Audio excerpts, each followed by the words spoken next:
What's up, guys? It's Kyle here with Build 3 Pass, and today I am bringing you a different video. Instead of a deck profile, I decided to shake things up a little bit. Today I'm bringing you what, in my opinion, is going to be roughly what the tier list for the 2022 events are going to look like. This tier list is specifically going to include MHA rotating out Mega Man. So Mega Man is not involved. It's also going to include our DLCs for our DLC for the first MHA set.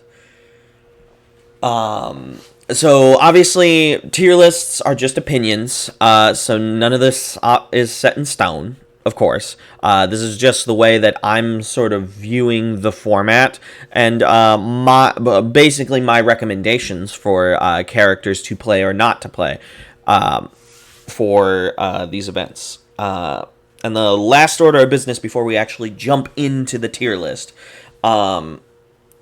there's no point in going through this entire tier list unless you know how I'm defining my tiers. Because everyone defines their tiers differently as to what the tiers mean. So for me, I have stacker tier.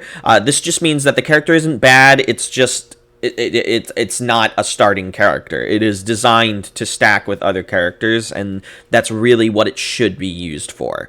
There isn't really a good way to use that character, at least in my opinion, as a starting character. So that is what the stacker tier is. F tier is just a character that's not functional, or a character that is so bad that I truly believe that the character should not be played. D tier are characters that have some serious problems, whether it be in the meta or structurally as characters, that are going to keep them from being played in major events, or at least should be keep them from being played in major events. C tier are characters that are fine.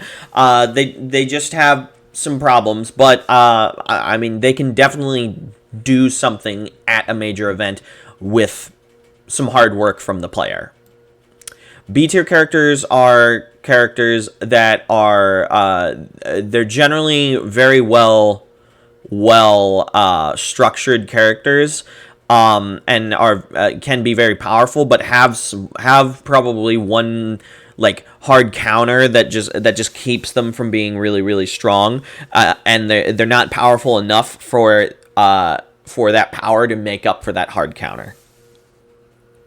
A tier characters are basically perfect characters. These are characters that either have no flaws or are so powerful in other matchup that their flaws or their counters don't really apply to them. And then S tier characters are A tier characters that do something that is fundamentally unfair, or something that breaks basic mechanics in the game. These are S tier characters are all characters that, in my opinion, should be on a watch list to get banned, or to have something taken out of their kit.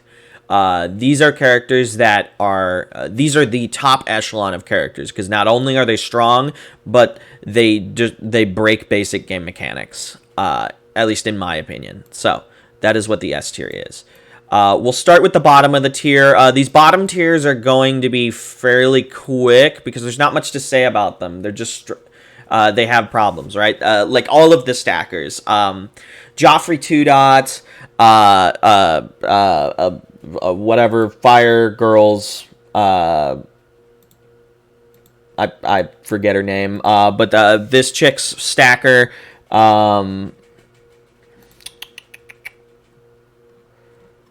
sorry, I'm trying to find her in Ultra. Remelis. Remelis' stacker isn't super great.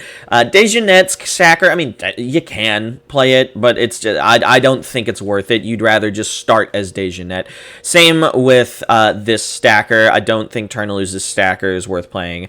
1 health kind of makes that really hard to deal with, and 8 health also makes this one really hard to deal with. And they just don't really work as starting characters at all. Same with all the Kriegers. Obviously, the Kriegers are unplayable as characters. So that's the stacker tier.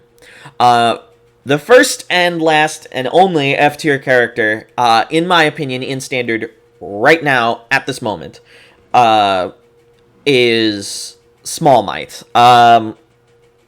He is not that bad in MHA. MHA, I think he's like B. But Small Might in Standard, I just think is absolute trash. He's garbage. Sure, he may have access to the gauge, but which I'm not really sure how that's going to work, given that his name is technically different than the other All Mights, but I'm not sure. He might have access to gauge. I don't know. But even with that, if we just assume that gauge is no problem for him and he can stack the other All Mights, he's still not good. He's a 7-hander with 30 life, sure, but he burns himself for 3 every turn. So that means you build and you burn 3. And then you have your first aggro turn, you burn 3. You're basically just a 7-hander with 24 life. I mean, the other All Mights are just better. And I think he is just going to get himself pounded in Standard, especially with all the throws that are running around. So I just think he doesn't work in Standard. So that's our only F tier character. All right, Mei Lin. Moving on to the D tier, Mei Lin. Mei Lin is fine. She's fine. There's technically nothing wrong with her, and she did get a new support card. But the main issue is just that she's so low health. For being a 5-hander and what she has to do to circumvent that 5-hand size, I think it's just very difficult to work with her, and for that reason, I think she's D tier. Striker just really, really wishes that he had some sort of momentum generation or the water symbol. If he had the water symbol, I think Striker would be a solid, like, B, maybe even A tier character. He would be great. Because the actual abilities on him are fabulous. It's just, I feel like none of his symbols really work with him. The coolest thing that he can do is pick up Shotgun, which isn't good enough in this meta. Shotgun is strong, but not that strong. But if he had access to all the momentum generating stuff underwater, he'd be able to do that. He has access to some of it under Death, with Tira and Jetta support, so he can shove momentum in, and then he can use the Tira Ultra Rare to pitch their momentum and burn them, and then his ability will trigger with burning them even more. Like, he can do that under Death, and that's cool, but like, it's just not fast enough. Nothing about this character is fast enough or good enough, and for that reason, he's in the D tier. Voldo,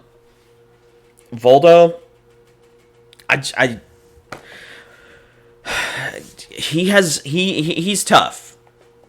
Discarding cards out of the opponent's hand just isn't that scary when discard hate is so just like egregiously mean. I think discarding cards out of the opponent's hand is the most punished mechanic in UFS right now. It has the strongest counters in the game. So it makes it, and it's under, those counters are under very prominent symbols too. So, and they're on cards that people are going to want to run regardless of those counters. So it just makes it very difficult to justify running a character whose entire gimmick is, I'm going to discard cards out of your hand. I get a card from into my hand, but it's random. Because it's what my opponent chooses, you know. And he's squishy on top of that. It just makes it very hard to justify him in this meta. Hoitzel, similar thing. Like he's discarding cards out of the opponent's hand. Sure, he can give everything pseudo throw, which is cool and all, but like, him being a natural 4-hander and having to fight through that 4-hand size, it just really sucks. It just really sucks. He's too slow, and there's nothing that he can abuse so badly early game that it makes him good.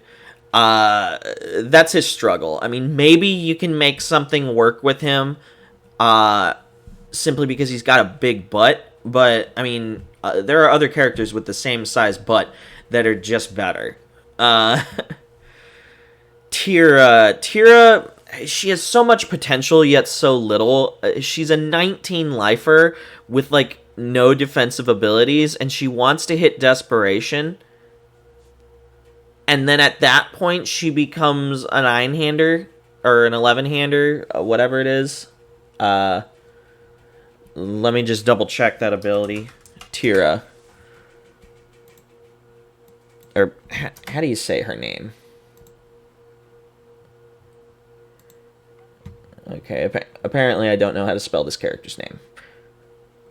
Okay, Tira. Yeah, so she becomes a 9-hander, which is good, but not. I have to play the game at 13 health, or 13, not even, at 9 health good. And then her combo ability is fine. Debuilding the opponent is good, but it's once per turn, and you have to play 2 attacks to do it. And she's too slow. That's what it is. She's too slow and she's too squishy, and that holds her back from doing anything in a meta where throws are everywhere and going to remain everywhere for the foreseeable future. And then Jace, I think that's his name. I always forget this character's name. I don't know why.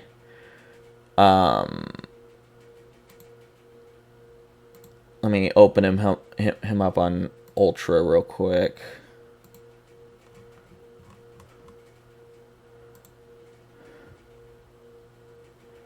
Reese. What?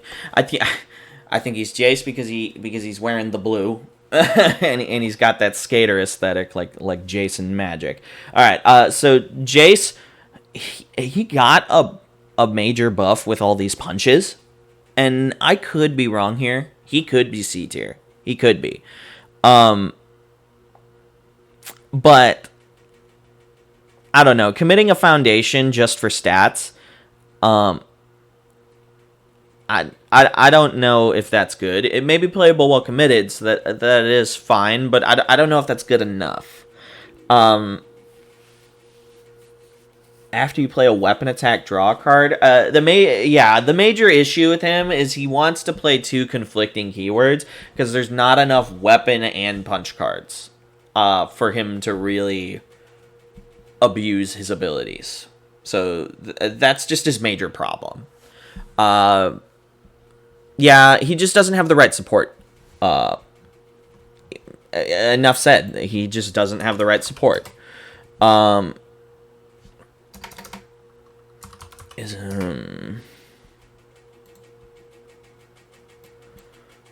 Okay, and then Dualism,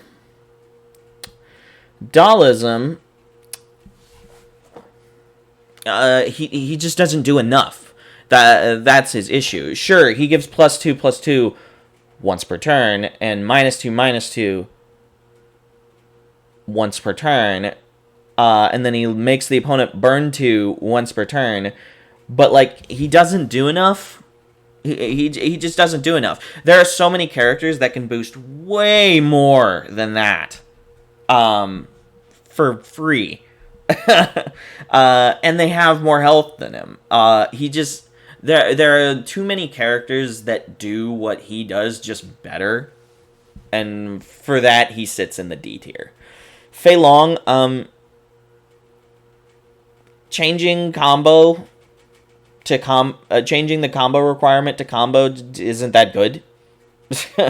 And your face-up attack with a printed damage of 3 or less gets +1 damage for each card in your card pool. There are other characters in this format that just do what Fei Long does better. Just straight up better.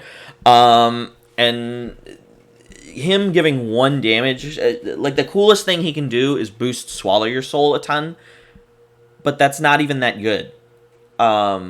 especially since he's not like boosting speed or anything, and his other ability just doesn't really matter because it's easy to fulfill the combo requirement for Swallow Your Soul when you want to already play 3 damage attacks. So I just feel like half of his character is irrelevant, and then on top of that, he's a 7-hander with 18 life. Again, super squishy in a meta of throws, and that's his problem. Alright, Caden.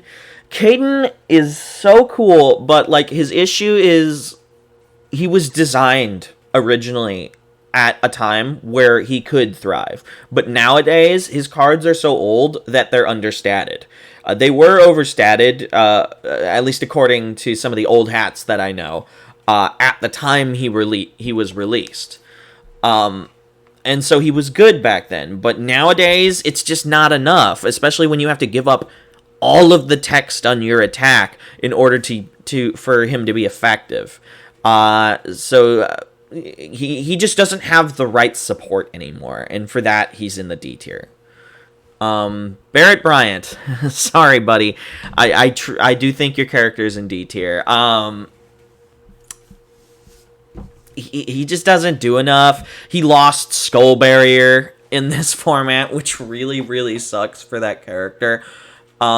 He can play a bunch of cool reversal stuff, and like he can still do stuff, but the main thing he does is counter keywords, which is fine. It's fine. It's a strong ability, but I just don't know how important that is.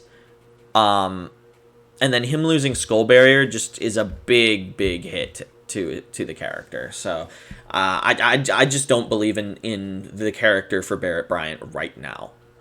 All right. Aaron Black. Aaron Black. The low attacks he has access to are just trash. He doesn't have that many good low attacks. And that's just like straight. That is his one and only problem, really. Is his low attacks are just garbage. Aaron Black would be a fine character if his card pool would allow him to be a good character. Chun-Li. Double check the exact card text on her. Your kick attack gets 1 speed. If it deals damage, gain 1 vitality. I mean, that's not bad. Commit, discard 1 kicker ranged attack from your card pool. Your kicker ranged attack gets 2 speed. I mean, the main issue is once you use that ability, it's gone. Like you can't use your first ability, so it feels like your second ability is just like a Hail Mary ability, and that shuts down your ability to be aggressive. And she doesn't boost damage, which kind of sucks. And again, she's a 7-hander with 20 life, and she has no defensive abilities, or basically no defensive abilities. Sure, she heals 1, but I don't think that, especially since it's only if it deals damage, I don't think that is going to carry her there. So Chun-Li 1 dot in the D tier. Sasha. Now, this is another character I'm gonna have to double check the text on. I don't see these characters too often, but when I made this tier list, I reread all of these characters and placed them based off of that. Sasha.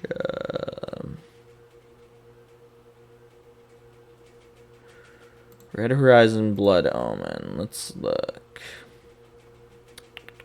Sasha. Okay, first form, add 1 face-up foundation from your staging area to your card pool. Your checks to play Fury attacks get +1 for the rest of the combat phase.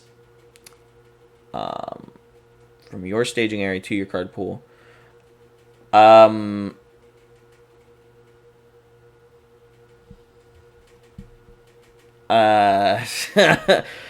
That's just not good. Just I don't know how to just. She doesn't really have access to any cards that she can abuse with this. She has her 1 card, and which already adds itself to the staging area. So I don't know. I just don't. I don't feel like this character does anything that matters with that first ability. And then you can discard a foundation from your pool, and your Fury attack gets +2 speed. So that, like, nullifies the ability, sure. Sure, it nullifies the ability, but you have to get the foundations into your pool again in order to keep using that ability, and she doesn't really have a ton of great options to do that. Now, if she built the foundation down onto her board, I think she'd be a great character, because I think there are multiple ways that she can goof around with that, but she doesn't do that. So yeah, I'm not a fan. I'm not a fan of this character at all. I don't think she does enough. Raphael just sucks. All he does is ready foundations, which could be good if he did something else as well.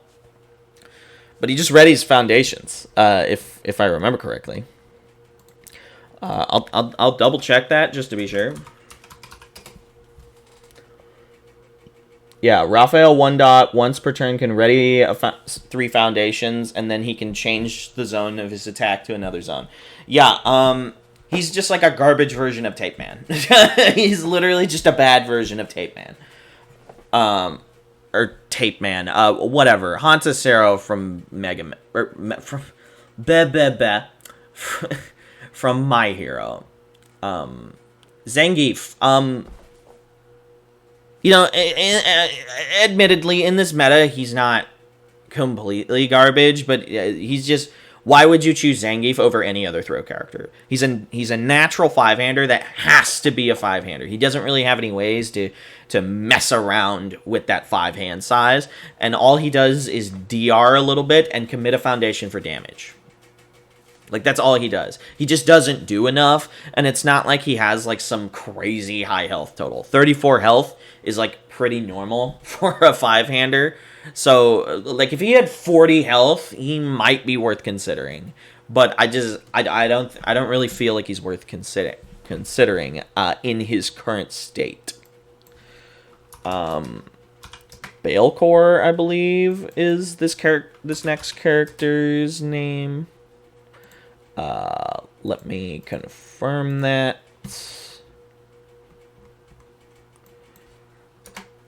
I'm probably going to be completely wrong, given that I can't find the character.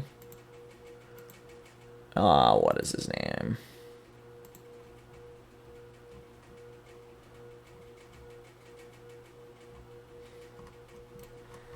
Okay, wrong part of the page. I'm just trying to find him. Sorry, guys. Of course, it's the wrong page. Alright, to the bottom. Alright. Oh, it is Balecore. It's just spelled weird. Okay, so Balecore, your opponent's checks get -1 for the rest of your turn. Sorry, of this turn. But that's specified to your turn, so the rest of your turn. And then your charge or slam attack gets +5 damage. Commit. I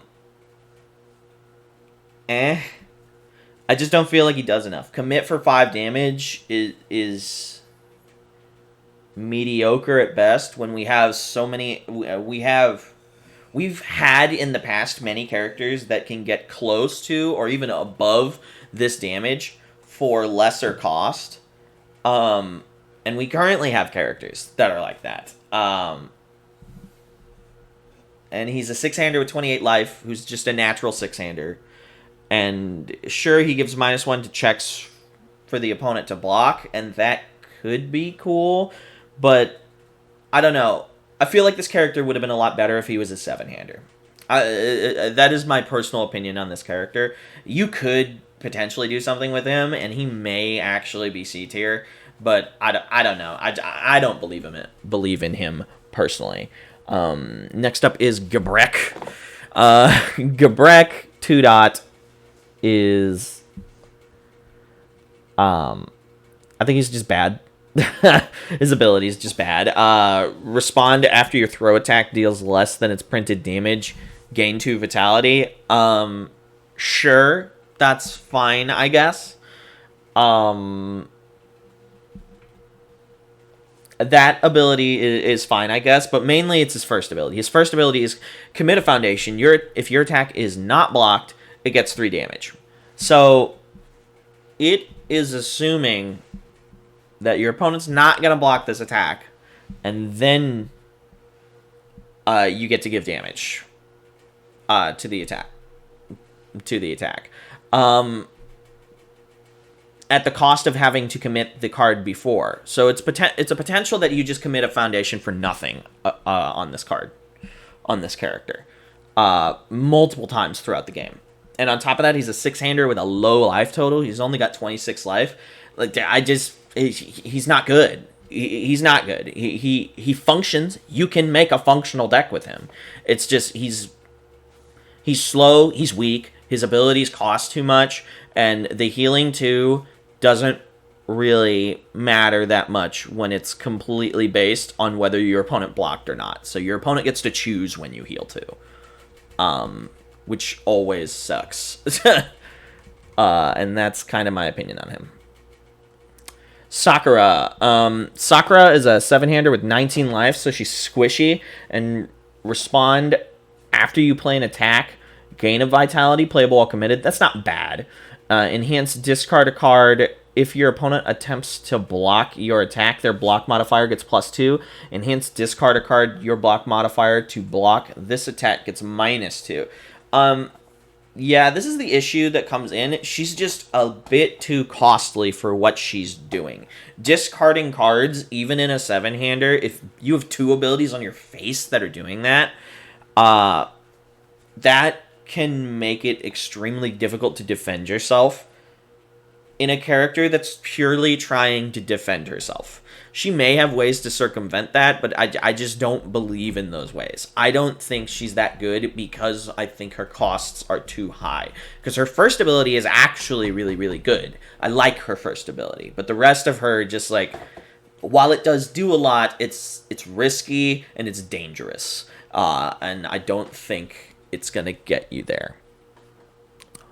Sagat. Enhance your attack. Add the top card of your deck to your card pool face down. Commit one of your opponent's foundations. Enhance. Commit. Discard 2 cards from your card pool.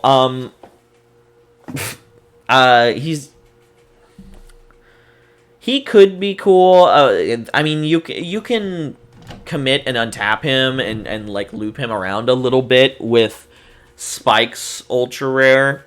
And that can be kind of cute, but stuffing your pool, even if he can kind of clear it, just really, really sucks for the cost of just committing one of the opponent's foundations. The main thing that he does is he selectively commits something.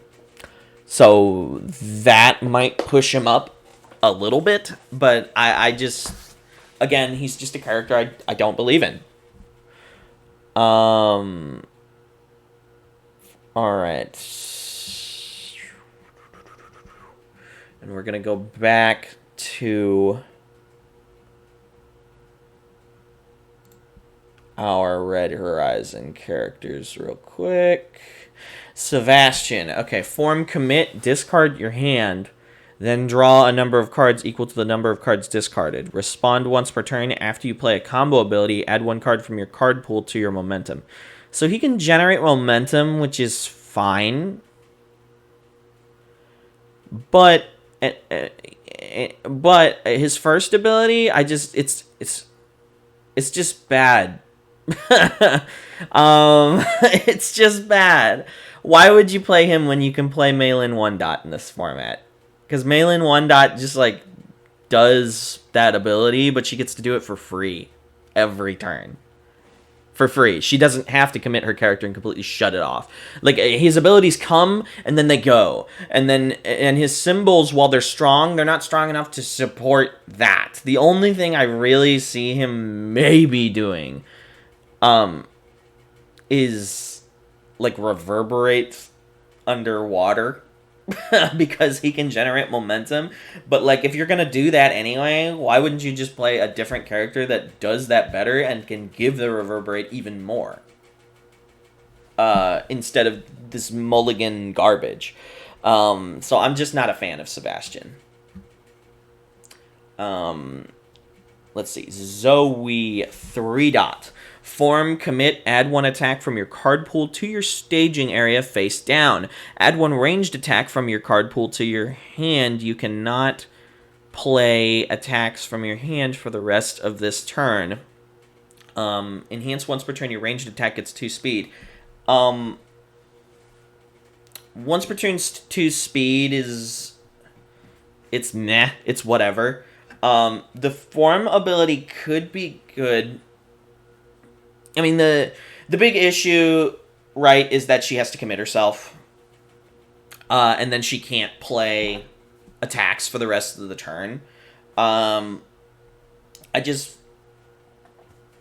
She can loop shotgun, I guess. That's kind of cool. And she builds a foundation off of it. I guess that's kind of cool, but I don't know. I feel like if that first ability is going to have all of this issue, her second ability should be a little better.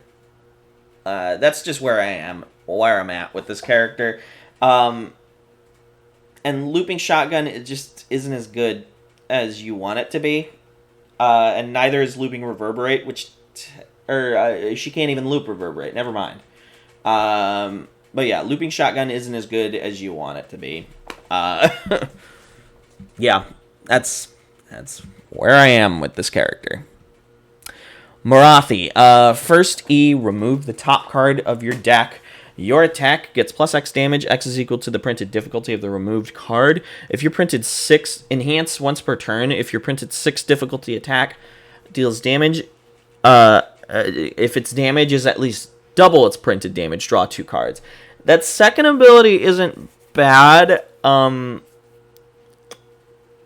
there are a lot of ways to increase damage under his symbols. The first ability is whatever. I hate characters that are just like random and have no way to really be consistent with their abilities. And Marathi just has no way to be consistent. Plus, also it's limited to first enhance, which just sucks, because there's lots of good first enhance abilities that you might want to play other than this. So while he doesn't look terrible in his face, he's just and he's limited to 6 difficulty attacks, which it's just, yeah, he's just not good. He's just not good, and it's because of all of his limitations.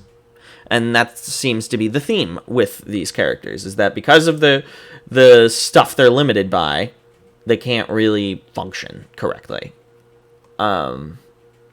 E Honda, 5-hander, 34 life. He's a chunky boy. Respond once per turn. After your opponent plays a card as a block, seal it, or seal one non-character card from their in their staging area, and you get to draw a card. So he's not a natural 5-hander, which is pretty cool. He's basically a 6-hander, 34 life. And he can stop several really good cards to block with, that your opponent can block with. He also enhance, if your opponent blocks your printed 5 difficulty, they remove the top 4 cards of their deck from the game. My big issue with this character is that he doesn't boost stats. He is a mill out character, and that is what his face wants to do. And I don't... He really wants to boost stats instead of this second ability. And then on top of that being limited to 5 difficulty attacks, he just...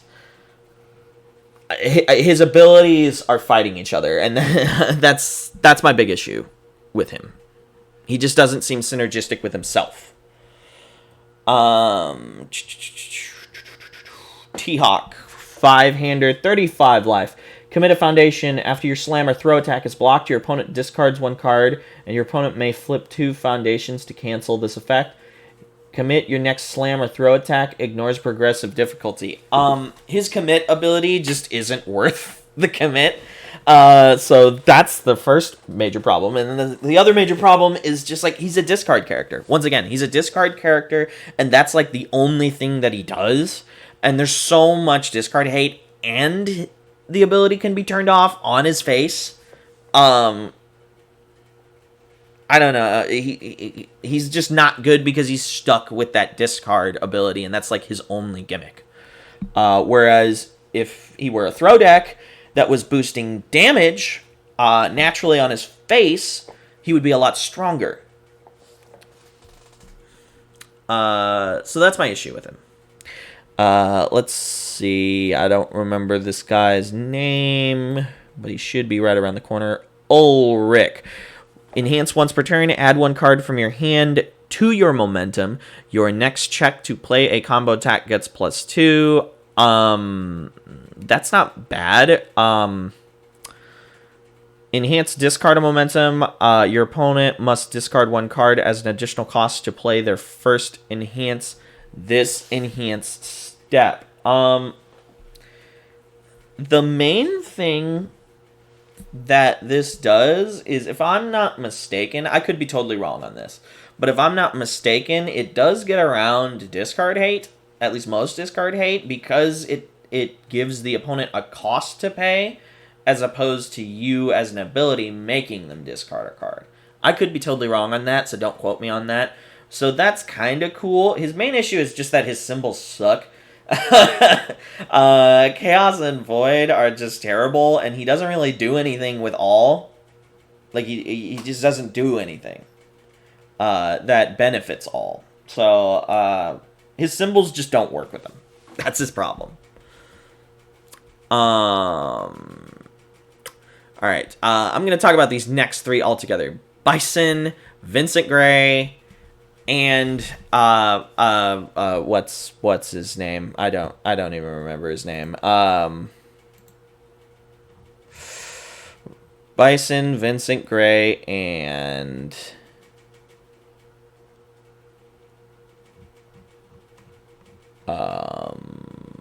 jeez, where's Soul Calibur 6? Aswell. Bison, Vincent Gray, and Aswell. They're just mill-out decks. Mill-out, I think, is just too slow. Except in very, very specific decks in this format. I think, they just all have the same struggle in being a mill-out deck in a format that just doesn't allow them to thrive.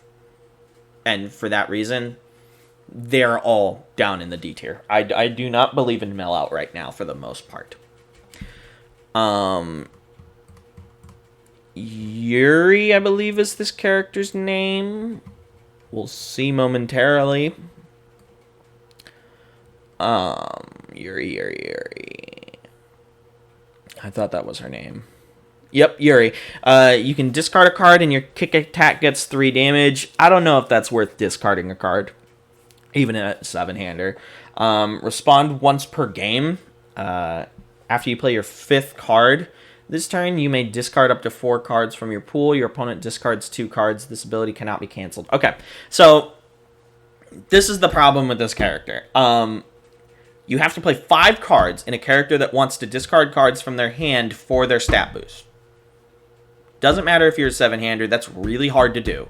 Doesn't matter how much draw power you have. That's really hard to do, because you either have to give up all of your stat boosts or most of your stat boosts. You will have to have 5 cards that you want to play on that turn, and that will benefit from this ability, and then you finally get to clear not all of them, just some of them, and then you make your opponent discard 2 cards, which then allows you to get hit by their discard hate. Yeah, this character's just terrible. That's what it is. She's just garbage in this format. And that's all there is to it. Alright, Miska, reveal 1 ally card from your hand. Your opponent discards a card. Same problem. Not only is she limited to allies with that ability, but she's discarding cards from the opponent's hand, which just gets shit on.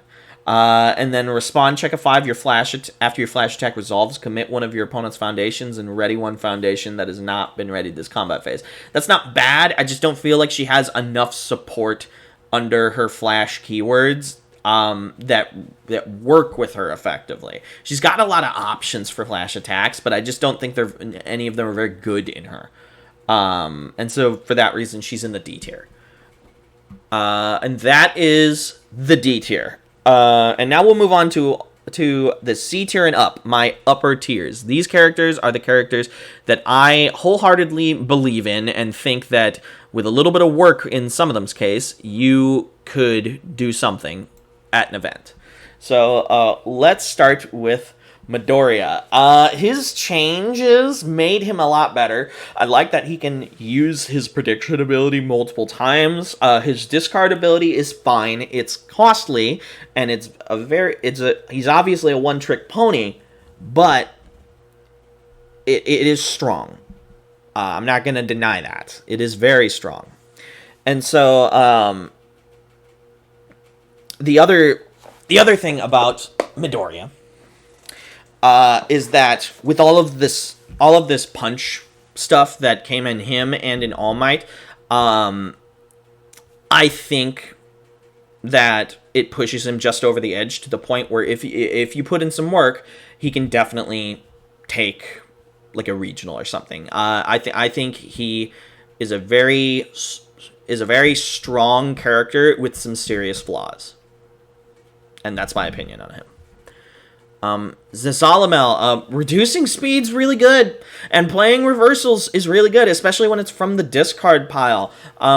His main issue is just that, like, a lot of his reversals I don't think are super strong. Some of them are, but a lot of them aren't. And that's just kind of where I am on that. But he is good, and with a little bit of hard work, I think you can make him work. Inferno 1-Dot, a 6-hander with 35 life, that alone puts him in the C tier. He can play he can just play good stuff under any of his symbols and be strong because he just has so much health and gets to have an extra card in his hand, unlike the 5-hander that would normally have this life total. But then on top of that, you add in the burn abilities and stuff that he has, and he can just do a lot. He's just a really strong, aggressive character that gets to rely on a big butt to defend himself, which is really, really nice. And next up we have, as soon as I can open it up, because I don't remember her name. Not there. Still not there. Almost there. Sorry. Eugenia. So Eugenia 1-Dot isn't terrible. She can enhance from check a 4 and remove the top card of the opponent's discard pile. You may play an enhance ability on the remove card without paying costs. And then if your character card with Eugenia in its name was removed from the game during this enhanced step, your next check to play a card gets +2. So she can, as a 7-hander, she gets to extend her turns a little bit, which is nice.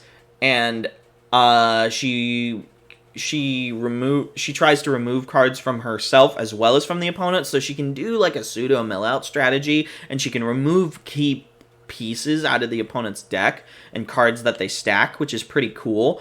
And then she gets to steal opponents' abilities, and she's cool, and I think you can make a really good deck with her. The issue is that she's completely at the mercy of what's at the top of the opponent's deck, right? And then on top of that, she's got some pretty bad symbols. The only symbol that she has that's really strong right now is the water symbol. So for that reason, she's in the C tier, but I do think that she can do something. And next up, we have Julia. Julia, response. After you remove one or more cards from the game during the enhanced step, this attack gets +1 or -1 speed.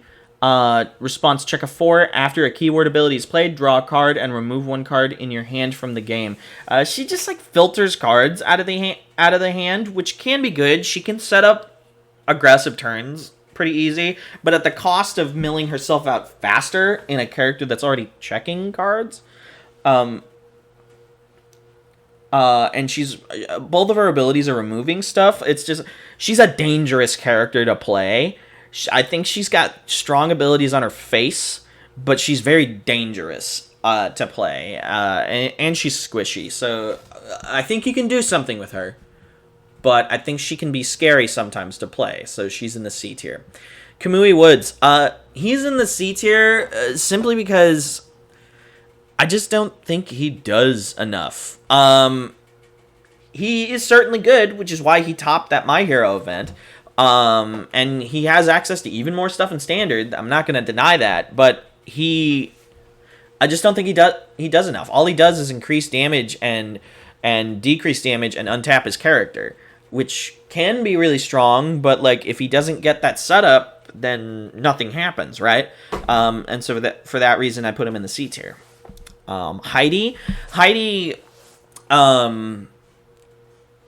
God, if she could work with Gage, she would be A tier, maybe even S tier. She would be really good if she could work with Gage, but she can't.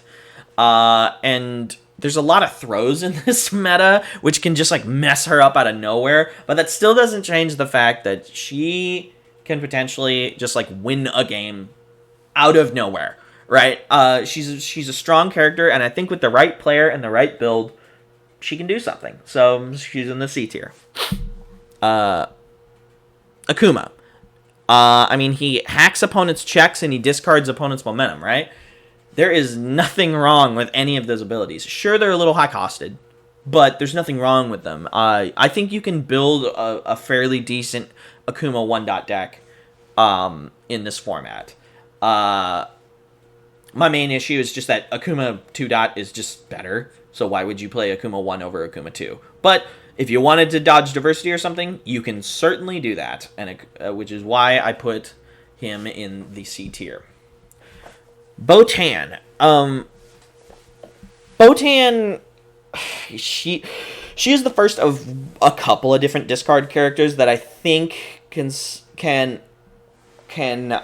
do something, because I think her abilities are strong enough to push her there.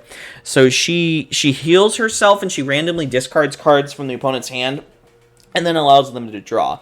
So she like messes up the opponent's ability to filter. If you try to play around your discard counters, which she has ways to stop her discard counters under some of her symbols, she could potentially do a lot of damage. So I think with some hard work and some good matchups, she can do something. Balrog. What was Balrog? He works with punches. Alright. Right. So there's a lot of charges, a lot of combos, and a lot of punches that have been released that are strong in MHA. And so I think he may still be D tier, but I think you can take a look at him and potentially do something with him. So if you really like Balrog, I think he might have some legs, but he is one of the characters that may potentially just be a D tier character, and I'm overthinking it a little bit. But he's pretty cool, and he's got a lot of new toys to play with. So there's that. DJ, there is nothing wrong with any of the abilities on DJ. His main issue is that he's at the mercy of what the opponent chooses to do. Sure. But there's nothing wrong with any of his abilities. DJ just boosts stats for free, basically, which is perfectly fine. He's a decent character. His issue is that there's other characters that just do more than he does, right? And when that happens, that kind of pushes you down. So that's his issue. Cervantes. Cervantes 1-dot.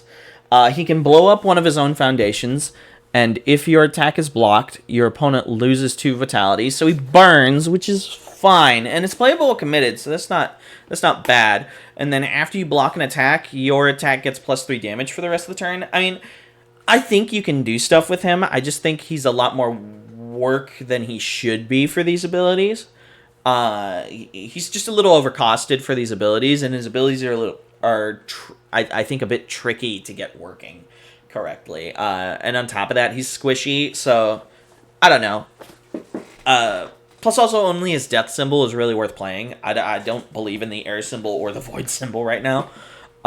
So, yeah. That's Cervantes. That's why he's in the C. And I just realized I totally skipped an entire row. So we'll go back to that in just a sec. Guile. Guile. Let's remind myself what he does. Guile. He can destroy a committed foundation for +3 damage and stun one. That's not terrible. It's not great, but it's not terrible. Commit 1 foundation after you play a charge attack. Add up to 2 foundations from your card pool to your staging area. I mean, he definitely could be cool. His issue is that there are other characters that do similar things to what he does, but just better. In this format, and for that reason he's in the C. If you like Guile, you can make him work. He's fine. There's nothing wrong with him, but he's just a little slow, and there's other characters that do his strategy a little better. And I'm an idiot and skipped Nomu as well. Nomu's issue is just like, not only does he have to deal with Eraserhead now, but he has to deal with Bang in Standard, which is a very... It's everywhere. It's a card that people run, right?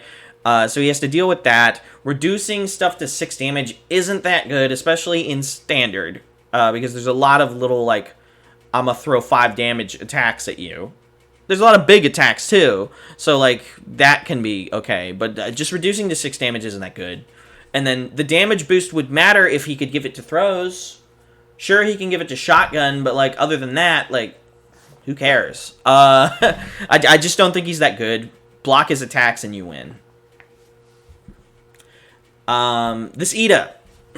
This Ida, he's fine. It's just, I don't know. I just think the other Ida's better. The other Ida doesn't have to discards from his hand for his speed boost, and the other Ida gets to steal the first enhance, whereas this Ida has to discard cards out of his hand for his speed boost. I just don't think it's that good, even though he gets an extra card in his hand. So, I mean, you can definitely do stuff with him. I just don't think he's that good. So, C tier. M. Bison 1 dot. Let's find him. All right. Respond, commit, lose 2 vitality. That is a hefty cost. After your opponent plays an ability on a non-character card in their staging area, cancel its effects and destroy it. This ability sucks. I hate this ability. It's just bad. It's overcosted, and it only stops non-characters in the staging area. So, foundations and assets. Woo. It's just a bad ability. I don't like it at all. And he's a 627 life. Enhance your opponent. After your opponent completely blocks your attack, they lose 1 vitality, and your next charge, fury, or kick attack gets +2 damage. Okay, so he gives damage to the next attack if the opponent lets you, and he burns the opponent if the opponent lets you, and for that, he gets limited to charge, fury, kick. He's just not good. All of his abilities are overcosted, and that's his problem. But can he do something? I think so, just because he has Counterspell on his face. That doesn't change the fact that it's overcosted and it's going to take a lot of work. But can he do something? Sure. If you like M. Bison, play M. Bison. Cammy, if I'm remembering her name correctly. Yep, Cammy. She can change the zone of your attack to any other zone playable while committed. 718 life. She's got a symbol with the tape guy, because I think he has chaos, if I'm not mistaken, or order, something like that. I forget off the top of my head. And then she can respond commit after an attack resolves, reveal the top card of the deck, and keep the card revealed. You may attempt to play that card as your next form, ignoring progressive difficulty. So, I mean, if she gets the right setup, she can do some stuff. I just think she's a lot of work for what she does, but she could potentially do some wacky stuff. So I think I think C tier's fine. She's just a character that requires a lot of work. Natalie. Once again, she generates momentum on her face, which is really good, at the cost of cards in her hand. But still, she does generate momentum on her face, and then she has Counterspell on her face. Those two abilities are really good. My main issue with her is just that she's squishy. She's very squishy, and her abilities are taking cards out of her hand, which makes it hard for her to defend herself sometimes. So for that reason, she's in the C tier. But with the right amount of work, I think she can potentially do something. She is a really cool character, and Counterspell on your face is always a good ability. Okay, let's look at Zolt.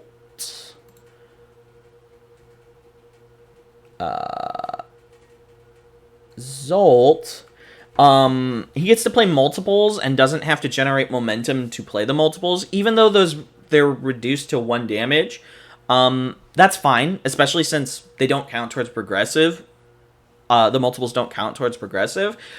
He can potentially just become crazy out of nowhere. I think he was better before Mega Man rotated. His 2-dot's also fine. You can start it as his 2-dot, and I think you can make it work. But it would require work, which is why I put both of them in the C tier. I think they're fine. I just think they were both better in Mega Man format when you had access to the saw blade action or whatever it is, and you can do that infinite loop to draw and filter cards with him. But he's fine. He's like a C. So, champion promo character. This is Tim, if I'm not mistaken. I am correct. Tim Keefe 3. Enhance this if this attack's speed is greater than its damage. This attack with greater speed than damage gets -3 speed or +3 damage. That's not a bad ability. It's not going to apply to every opponent's attack, but if you structure your deck correctly, it'll apply to yours. And then respond after your attack is blocked. Choose 2 of your opponent's foundations. They cannot be committed to pass checks for the rest of the turn. That is an interesting ability, but I don't know how good it is because the opponent basically gets to choose when it applies and when it doesn't. It's interesting, though. He's interesting. I just think he's going to require a lot of work. So, again, that's why he is in the C tier. And that is our C tier. Let's move on to the B.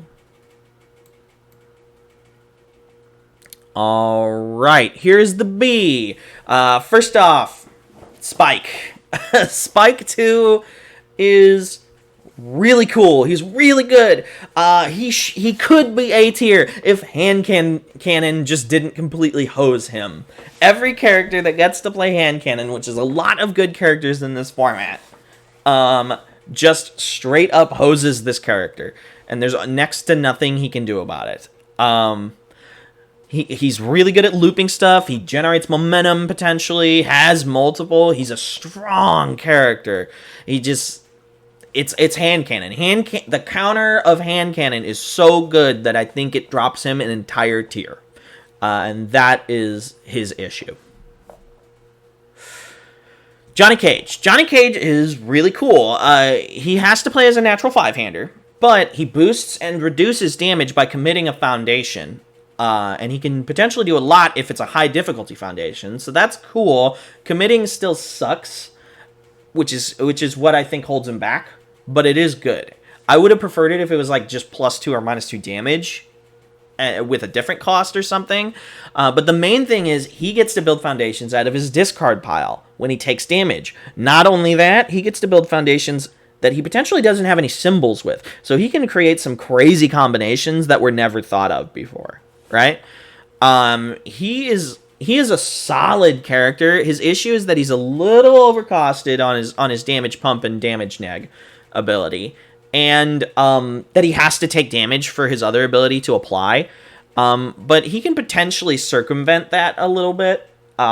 He's a perfectly fine character. He's strong. He's just being held back by a couple of the pieces on him.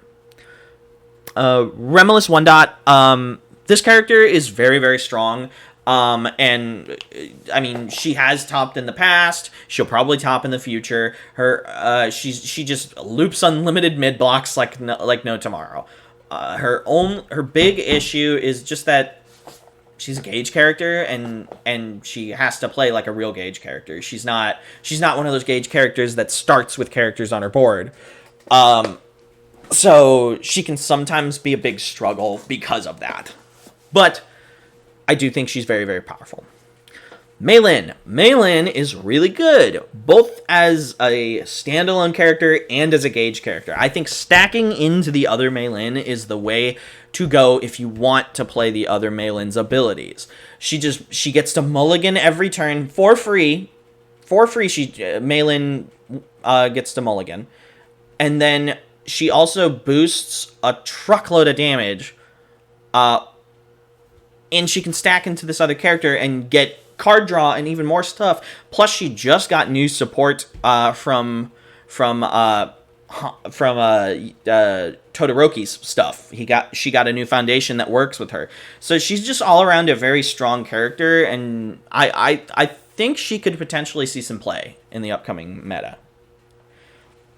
Taisei, I have been talking up this character, and I believe it. I think he could potentially even jump up to A tier right now. The only reason why I conservatively put him in B tier is because he is still scared of the bang matchup, of the fatality bang matchup, and of course he is scared of Eraserhead. And even if you have the counters, that doesn't mean you're always going to see them. That doesn't mean they're going to see that either, but it's scary. It's scary to see. And it can be difficult to fight. So those matchups are really difficult, which is why he's in the B tier. Because otherwise, I think he's a crazy good character right now with all the new Huntasera stuff. I think he is insane right now. But he's in the B tier because of that tough matchup. All Might 1 Dot. He is really good. Almost A tier worthy. Almost. He is really good. His issue is just that he can lose steam extremely quickly, especially if he's struggling to generate momentum, which can happen. And 30 health is not that much health. I understand it's because he's a 5-hander that draws a bunch of cards, but eventually he gets to a point where he's a 0-hander that draws 3 cards, and that's it. So he can just potentially get defended against really, really well and then just lose. But he does have access to a ton of really good new throws in the standard format. So I think he's got a lot of potential.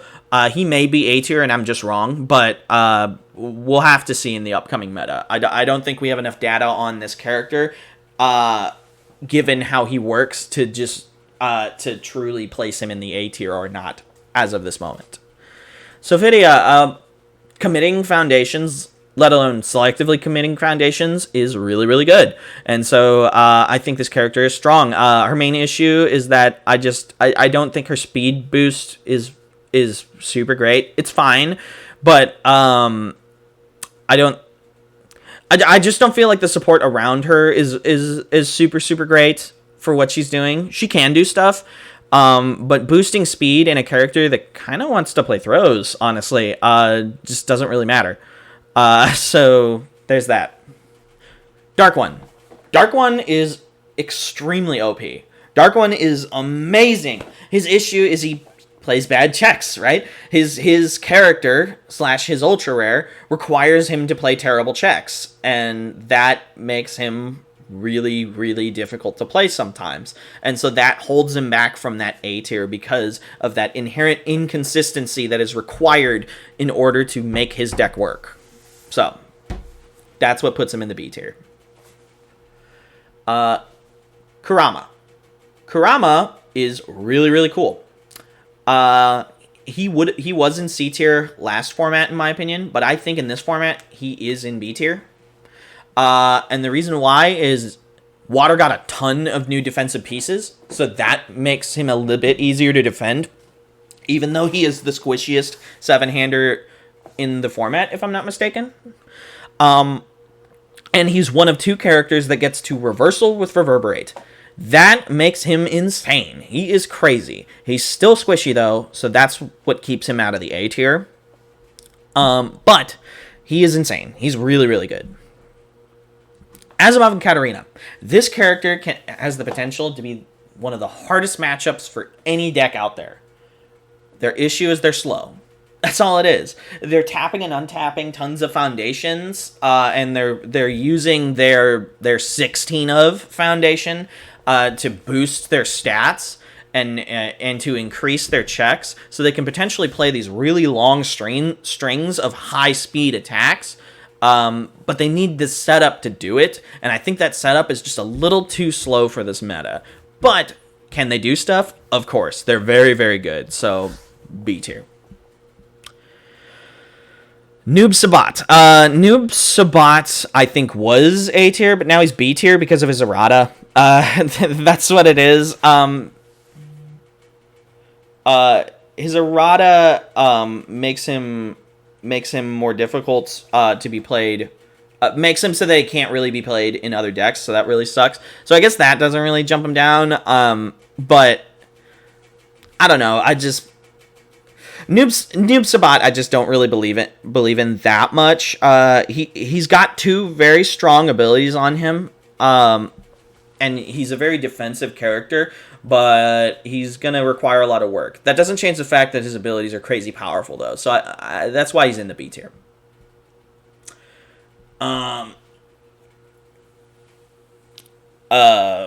Whatever this guy's name is. Totally forgot this character's name.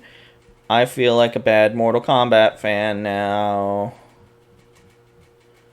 Probably because I am a bad Mortal Kombat fan. Nightwolf. Alright, so Nightwolf gets to increase his check by freezing his own foundations once per turn, and he gets to increase the damage of his next card if it's blocked, equal to modifier +1. That's not bad. Neither of those abilities are bad. I think his main gimmick is that he's just going to play a shotgun deck, right? He's just going to play a shotgun or a throw deck and try and pound people into the ground. I just think other characters in the A tier play that better, and I think he's really, really squishy for an aggressive character. So that's what it is. Belle's really cool. She gets to unflip foundations, and she gets to end enhanced steps. That's really, really strong. She's going to be a great control character. I think her main issue is that she can kind of run out of steam towards the end game because she's flipping so many foundations. And so if she doesn't kill people, which she's not particularly great at doing, she just kind of loses sometimes. And that's her issue. Mega Man, free things on his cards for days. I think you can make something work with this Mega Man. I think he's good. My main issue with him is that other characters are just better. He's a bit slow for what he does. But can you play Mega Man in this format? Yes, absolutely. I think this Mega Man is potentially very, very viable with the right build. So I put him in the B tier. All right. Let's look. Double check the errata text on him because that can sometimes get confusing. Okay. Broberg 2. First form, add one card from your hand to your staging area face down. If there are two or more assets, build the top card of your deck. Respond commit after your opponent makes a check. It gets -X. X is equal to the number of assets in the staging area, max 4. Failing this check does not end the combat phase. He's just a solid control character. I think there are other characters that do what this character does better, and he was certainly a lot better before he got an errata. But I think you can potentially do something with Broberg. I think Broberg is definitely not the worst champion card out of our batch currently. So he's solid.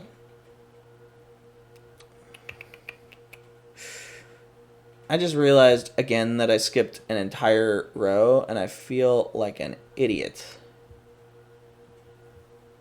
And I forgot to talk about that other row. Oh my god. Okay, after we end the B tier, I'm going to go back to the C tier real quick and fix that. I apologize.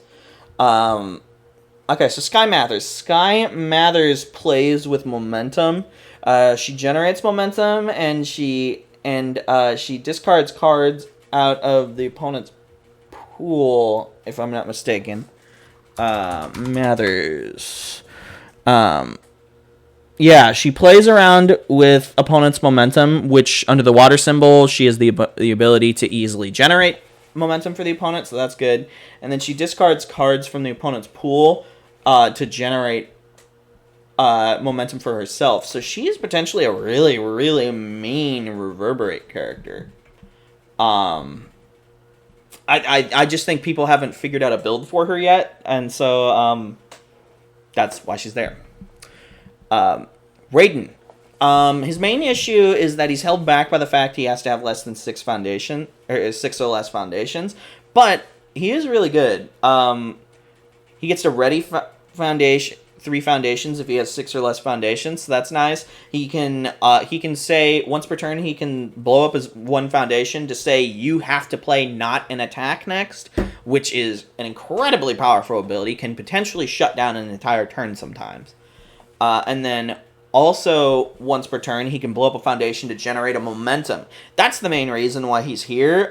He gets to generate momentum for Reverberate and for all the other stuff that he plays, and he can potentially overbuild, generate a bunch of momentum throughout his turns while he's overbuilding, play Reverberate, play his Ultra Rare, use it to add Reverberate back to his hand, and then play Reverberate again because of the amount of sheer momentum that he can potentially build. He has a lot of power, and I mean, he probably has some legs. I think he's really good. So for that, there he is. Yuga. Yuga's just like a perfectly fine, strong character. His main issue is that he can run out of steam at the end game, and that's really what it is. If he overflips himself, he can just kind of die because he can't do anything. Right? That's his number one problem. But is he really good? Yeah. Can he end games? Yeah.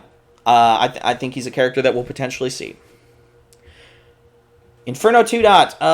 Discount Goro. It's Goro, but worse. Woo. He's a 5-hander with 35 life that he does what Goro does once per turn, except he's a little more limited because he has to work to set up his discard pile for it, and he potentially boosts more damage than Goro. I mean, he's got a lot of legs. He's really strong. He has access to tons of good throws. He's got legs. So, in the B tier he goes. This All Might's fine. His main issue is that he's kind of limited by what the opponent chooses for him. But he can draw a bunch of cards and he boosts a bunch of damage and he has access to the ability to play throws. So, automatically a good character, right? So, in the B tier he goes. Ken.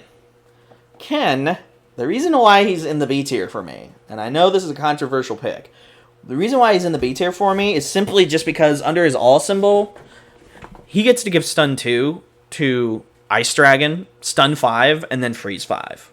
Like, that alone makes him super, super crazy. And I think because of that, he has a lot of legs. So, in the B tier he goes instead of the C tier where I would normally put him. And then I totally forgot this character's name. Let's find her.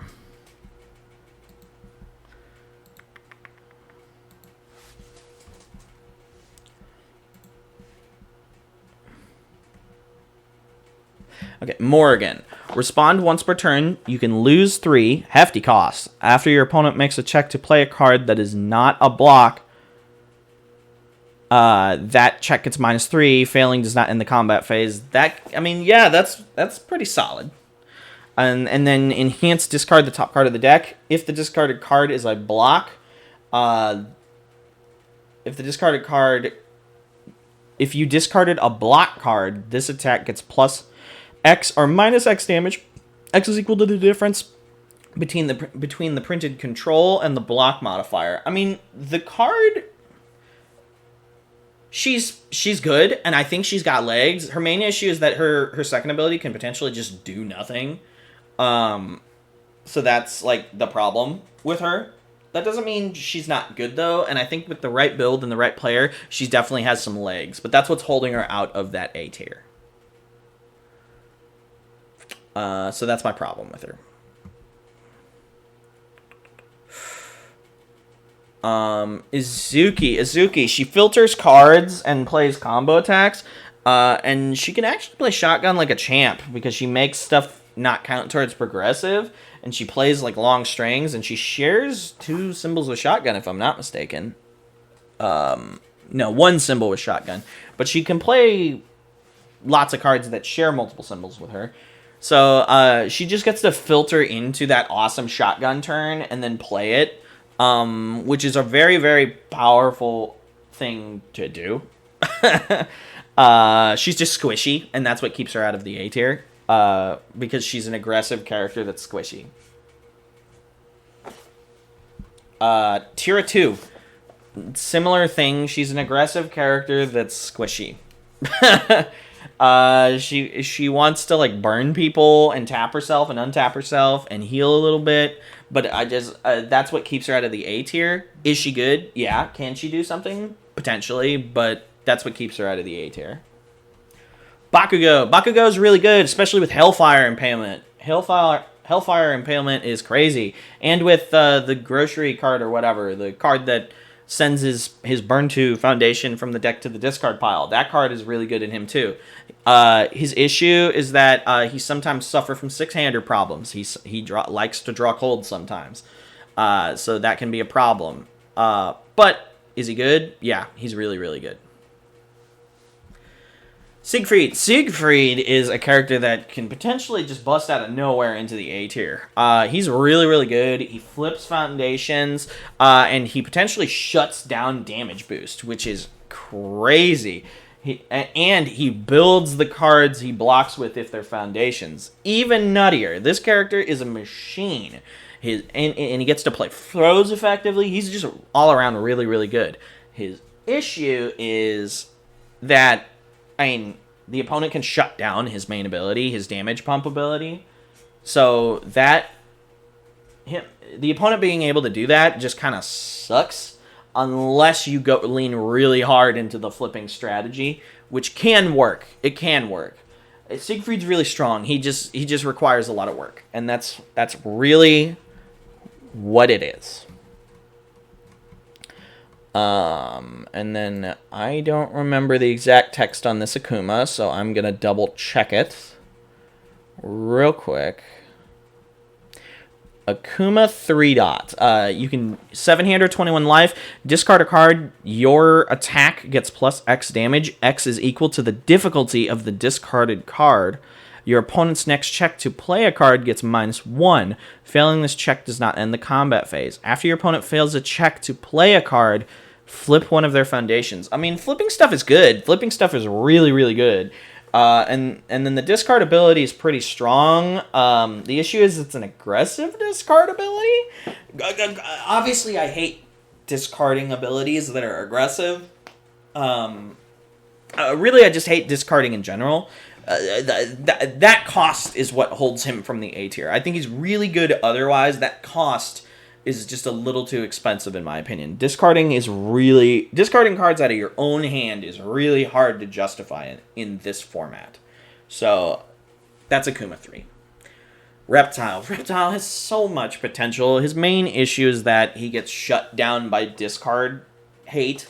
But the lucky thing is he can play around that somewhat. His water symbol's really good. His earth symbol's really good. He boosts speed. He boosts damage and reduces damage on stuff.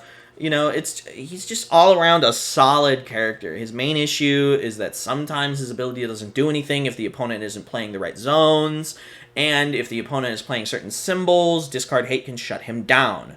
So he's at the mercy of what the opponent's playing is basically his problem. So he's B tier in my opinion. Astaroth 2. Astaroth 2 is really, really cool.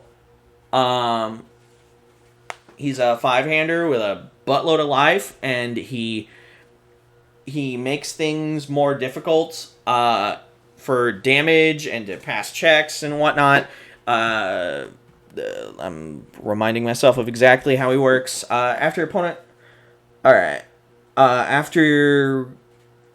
you commit one or more of your foundations to pass a check, it increases damage equal to the difficulty of the card, so that's strong. And after your attack deals its printed damage or greater. You get to ready a foundation that has not been readied and form once per turn. Your next attack gets plus X difficulty. If it deals damage, flip one of the opponent's cards. That last ability I just don't think is very good. It can be, but it's just hard to justify it. The main thing that he can do is he can play Ice Dragon or sorry, not Ice Dragon. What is it called? Dragon Tongue super effectively and blow up the opponent's board and send in like a 14 damage Dragon Tongue for fun, which can be really, really mean and really, really strong. It's just not super consistent, but can he do stuff? Yeah. Is he strong? Yeah. So he's in the B tier. All right. To Mortal Kombat real quick so I can look up what this character does. Again, because I don't remember everything off the top of my head. That is not where Mortal Kombat is. Sorry, just a moment. Alright, so we are looking at Melina. Okay, so Melina, all of her abilities are once per turn. She's a 7-hander with 21 life, so she's a bit squishy. She can burn herself too, and this attack gets +2 or -2 speed. Your next check to play a card gets +2. So a little bit of extension, a little bit of defense. That's not bad. A burning 2 is just hefty on a 7-hander. And then she can also burn 3, very hefty. After an attack is played, your opponent discards a random card.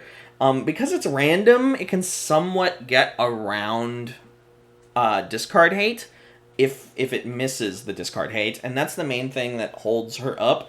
That's just a very powerful ability. And then Desperation Response, after your opponent plays an attack, it gains Flash. That is an extremely powerful control ability as well. So she's a 7-hander that somewhat burns herself, but she's got enough life to kind of get there, while also having a bunch of control abilities that can slow the opponent down potentially. She's just got a couple of bad matchups, which I think holds her back. So, there's Melina. Liu Kang, stuffing the opponent's card pool and grabbing attacks is really, really good, especially in a format where we just got a ton of great cards for that strategy. Even with his errata, I think he's got some legs with all these new cards. He's really, really good. So, B tier. Todoroki, he boosts damage on ranged attack, which ranged is a very powerful keyword right now, and he's got a counterspell ability on his face. Todoroki's really, really strong. His issue is that he's squishy, and once he uses that commit ability, it shuts him down, and also, like, it's kind of random, because he has to have a bunch of ranged cards in his discard pile. But, is he good? Yeah, he can get there. He's fine. I forget this ninja's name.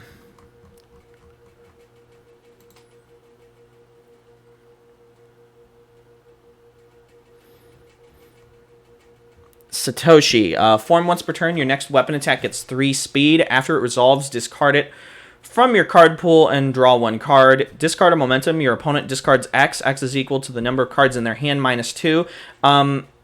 He can potentially be crazy. His one ability can obviously be shut down by discard hate pretty well. So that kind of sucks. But it is still devastating against discard hate. So it pseudo gets around it in that way. And then also, the once per turn ability is fairly strong. My issue is that once his stuff is used, it's kind of just used and it's gone, right? And then your character doesn't really do much. But he's not bad. He's pretty strong. I think with the right build, he can do stuff. It does suck that he lost Mega Man though, because he loses the one flash attack that was really good in him that I don't remember off the top of my head. Talim plays multiple cards and builds foundations, if I'm not mistaken. And while I'm looking up both of them, we'll just talk about both of them since they're in the same tier. So Talim 1, destroy a foundation. Your next check to play an attack gets +1 playable while committed. So she extends stuff by blowing stuff up. That can potentially be good, but it can also put you in bad situations sometimes. And then after a multiple copy of an attack resolves, add it to your hand. Add 1 card from your hand to your card pool face down. That can potentially slap more attacks into your hand. So that's really, really good. The issue is putting a card back to replace it because it doesn't take the difficulty out. So that can potentially just suck. But can she do stuff? Yeah. Is she cool? Yeah. She's a solid character with the right build and the right player. She can definitely do stuff. She's really, really good. Talum 2 was probably the one I was thinking of.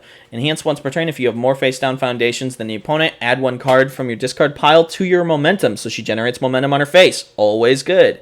Enhance commit. Build all face-down foundations from your card... build all face-down cards from your card pool. Committed. That ability's crazy. She can just, like, build 5 or whatever, however many you have, in like 1 second, and then on her next turn she's there. The issue is committing herself. That kind of sucks, but it's not like it really matters that much. She's just squishy. That's her big issue. She's squishy. That's what it is. As you can see, I'm not a fan of squishy without some way to protect yourself or some broke ass ability. Alright, and let's look at the champ cards real quick. Champ cards. Mike Hardiman. Commit. Your attack gets plus X speed, plus X damage. X is equal to the number of foundations added to your staging area this combat phase. Once per turn, remove one foundation. Discard top 4 cards of the deck. Add one foundation from the discarded this way to your staging area. This character's not bad. The main issue is that once he's used, he's kind of used and then he's gone. And there's other characters that do similar things to him better. But he's not bad. He's a perfectly cool character. If you want to play a character with a sweet doggo, he is really, really good. So, Mike Hardiman. And then this guy from My Hero, whose name is escaping me. Arms and ear guy who looks really, really creepy. Do not remember his name. Mezzo. Form once per turn, add one attack or foundation from your discard pile to your hand and lose health. Searching anything, basically, once per turn is insane, even at the cost of the burn, as high as it is. Commit for plus 2 damage and then plus 2 damage to the next attack. That ability's fine. It sucks that it's commit and then it's gone. But that ability's fine. It's a strong ability. He's just all around a really well-rounded character. I think his main issue is that he burns himself so much. But he is really, really good. So, in the B tier he goes. Alright, jumping back down to the C tier because I'm an idiot and forgot to do these. Tomahawk Man in the C tier. I think he's potentially got some stuff. I've seen a build of him work pretty well. But I don't know. He just plays a lot of attacks really, really early. So he can potentially do stuff. But in the C tier he goes because it's going to be a lot of work. Dimitri, he heals himself, make cards not count towards progressive, and he debuilds one if I'm not mistaken. But yeah, he's fine. He's just, again, it's a lot of work. It's a lot of work. And that's all there is to it. Can you make him work? Sure. So if you really like Dimitri from Darkstalkers, sure.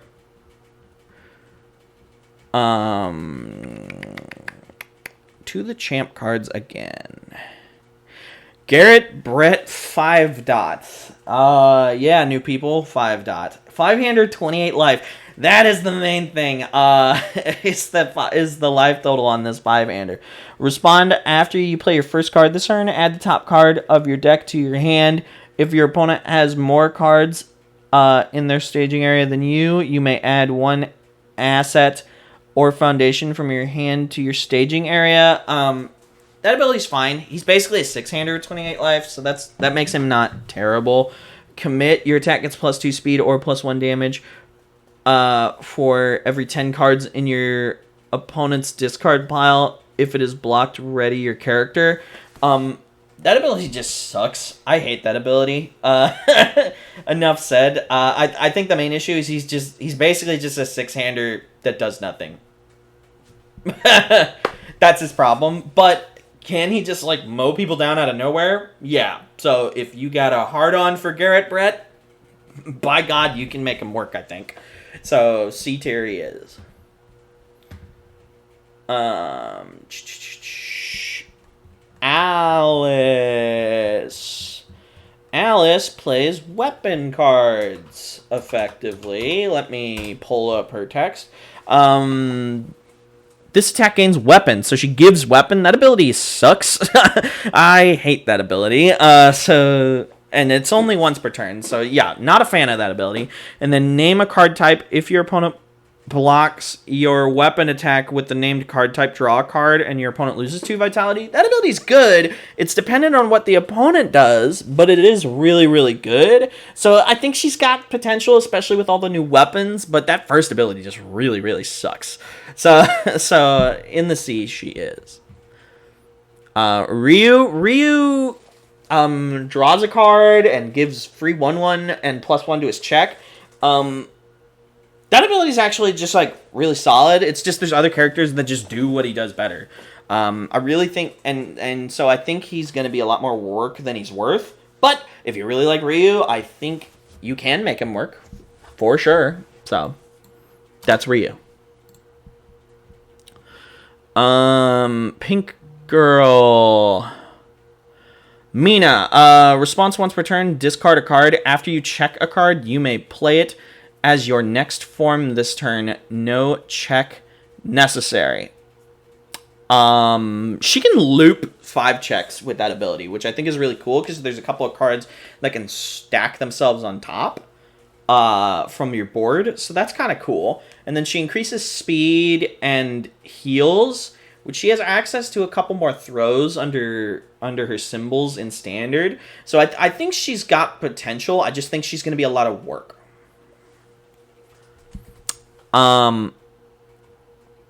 Ermac, his issue is that he has to run a bunch of characters that he doesn't use effectively in his deck, right? All of his abilities are great, and he's potentially really, really strong, but he's a lot of work because he has to run a bunch of dead cards that are just like buddy blocks. And that's his problem. Blanca. Blanca would have been D tier, but he got a bunch of new charge attacks. Let me pull up his text if Ultra will let me. So he got a bunch of new charge attacks that are really, really good. So I think he might have some legs. Because he generates momentum on top of that with his abilities. And he generates it out of the card pool, which can work with those new charge attacks. So that's pretty cool. His issue is that his stat increase is completely based on the mercy of whatever's on top of the opponent's deck, which just sucks. So, and he's a low health 6-hander, so that's his issue. But can you make him work? I think so. He's just gonna be a lot of work. Suzaku, I just think he's slow and he's not that good. I just think his abilities aren't that good. Sure, given 7/7 is like crazy strong, but like he has to set up to do that, and like blocking to attach, it's fine, it's whatever. I don't believe in him. I think he's slow. That's his problem. Voldo, he increases checks a lot. That's cool, I guess. At the cost of removing your entire deck from the game, basically. Makes that ability not that good. And then he randomly discards cards out of the opponent's hand by changing zones. That ability would be fine if Discard Hate didn't just like hose him to death. So the Discard Hate keeps him in C. He's a lot of work, but you can make him work. So that's his problem. So that's the C tier stuff we missed. We'll go back up to the B tier and finish out that row that we missed, and then we'll finally go up to the A tier. I apologize for that mess up. God, now I don't even remember this character's name. There's a lot of characters in this format, so don't judge me for not remembering every character's name. Especially when I don't know every IP super well. So Amy, she stacks characters, and the more she stacks characters, the more she gets to change zones of attacks.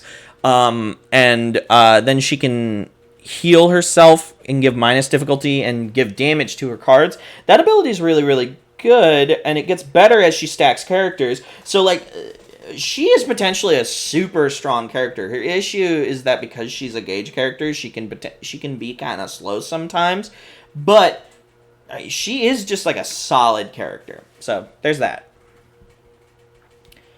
Devora, if I'm not mistaken, plays 4 damage attacks. Devora, this attack gets 1 damage for each printed 4 damage attack in the pool. Respond once per turn. Next check gets plus X. X is equal to the number of attack cards in both card pools. Gain 4 vitality. So she just gets to play a card, ignoring progressive difficulty, for free. And heal a bunch. And then she boosts damage. Like, that is potentially really, really good. Especially since she can play shotguns, so that can, like, hit people like a truck, potentially. So she's really, really good. Her issue is that she's extremely squishy, and I don't know if that healing ability makes up for that, because I think she's going to die before that healing ability is going to be able to matter. Because of how squishy she is. So, in the B tier, because she can blow people out of nowhere. She's just, like, really, really good. But she can potentially just, like, get blown out as well. Alright. Denki's really, really cool. He selectively commits cards when the opponent lets you. So that's not bad. So that's pretty good. But then he also, once per turn, just gets to slap his whole board, his whole pool into his momentum. So he can potentially set up just, like, one turn, like, nasty, like, combo plays with his character, but after he uses that once per game, it's gone, and then all he does is tap foundations, so I don't know how good he is. Mineta, he's really, really strong. He commits foundations on the opponent's board. He increases damage if there's something in their pool, and he can potentially just reduce the speed back to printed once per turn, or at the cost of committing his character. His main issue is that committing the character kind of sucks. I wish it was once per turn. He'd be a lot better. But he's not bad. There's just other characters that play the things that he wants to play a little better. All right. Katana. Katana wants to play weapons. Her main issue is I just think other characters play the weapons she has access to a little better. She also burns herself. She's a squishy 6-hander, which kind of sucks. But she does give stats to ranged or weapon attacks, so that's not bad. She just burns herself a lot, and that's her main issue. When she's at Desperation, her defensive ability is pretty good, so that's not bad. She's really good. I just think she would require a lot of work, but I do think she's very good, and the power of her negate and attack ability more than makes up for that. Metalman. Metalman is really, really cool. He is like a 6-hander discount version of Kurashima. He grabs cards off of his board, increases damage, and builds attacks onto his board. He's really, really cool. He's really, really strong. He suffers from 6-hander syndrome, and that's why he's in B tier. He has serious 6-hander syndrome problems, so that's why he's in the B. Froppy 2-Dot. Froppy 2-Dot is really, really good. She discards cards out of the opponent's pool, which she's gonna play a bunch of card pool stuffing cards for for plus 4 damage, and she gives speed if the to her next attack if the current attack is not blocked. That is really good, especially in a character that can potentially stuff 3 or 4 cards on the first turn in standard. So she's got a lot of legs. Her issue is that she's at the mercy of what she draws. She is 6-hander syndrome, once again, just like Metalman. So that's her issue. And yet again, another six-hander syndrome issue. Mitsurugi has really good abilities, but he's limited by his hand size being 6. If he doesn't see what he needs to see, he can sometimes just like die. Because he can't do anything. So that's his issue. But his ability to stun and increase damage, and he plays a really strong symbol with really good weapon cards. So he's all around a good character. He struggles because of that six-hander syndrome. And then this chick whose name escapes me, she's in Street Fighter versus Darkstalkers, if I'm not mistaken.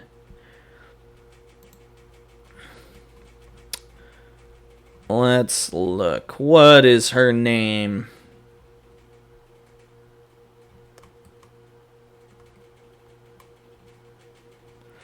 Went a little bit too far. Alana. Statically, she just gets to build a foundation from the top of her deck face down, so that's good. So she kind of circumvents her 5 hand size a little bit in that way, even though she still has to play with the 5 cards God gives her. So that kind of sucks. But she increases a ton of speed potentially. But again, it's at the mercy of whatever's at the top of her deck.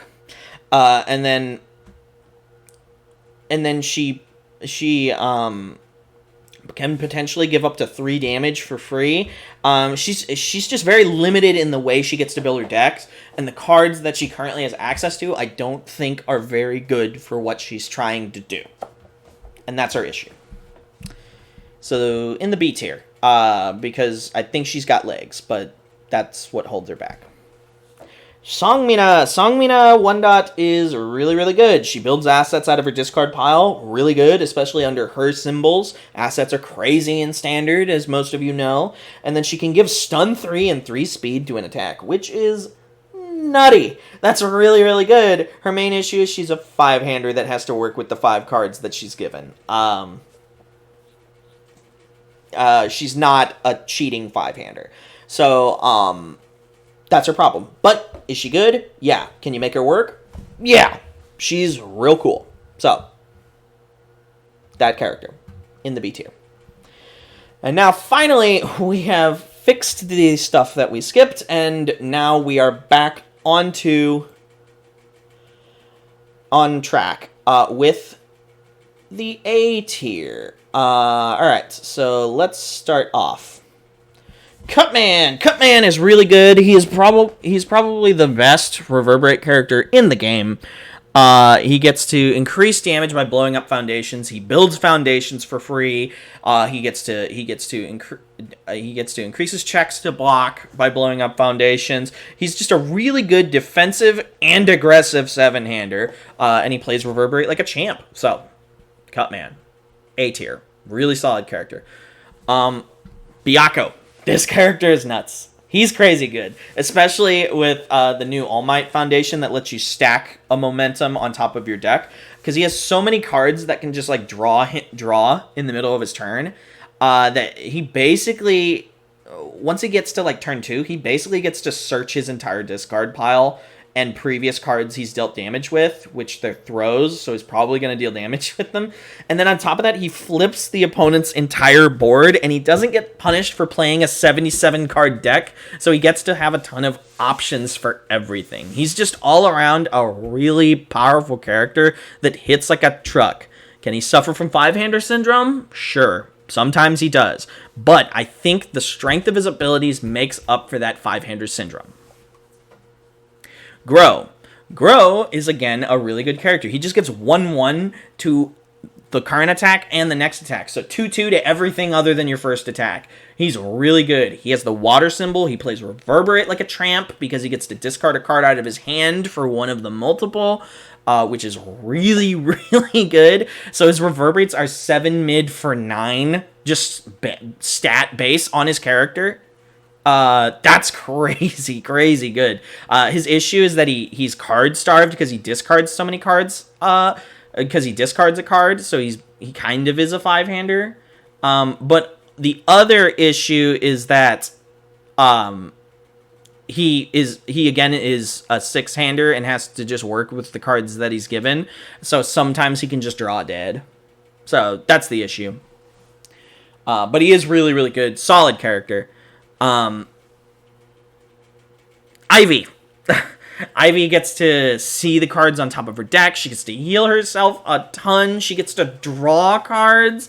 Ivy is like an 8-hander, really. She's crazy, crazy good. And she gets to play a bunch of throws. She's just all around a really solid character. She's extremely difficult to kill. And she gets to just like chunk the opponent down, just whittle them down until they're dead. So she's really, really good. Dejanette. Dejanette 1.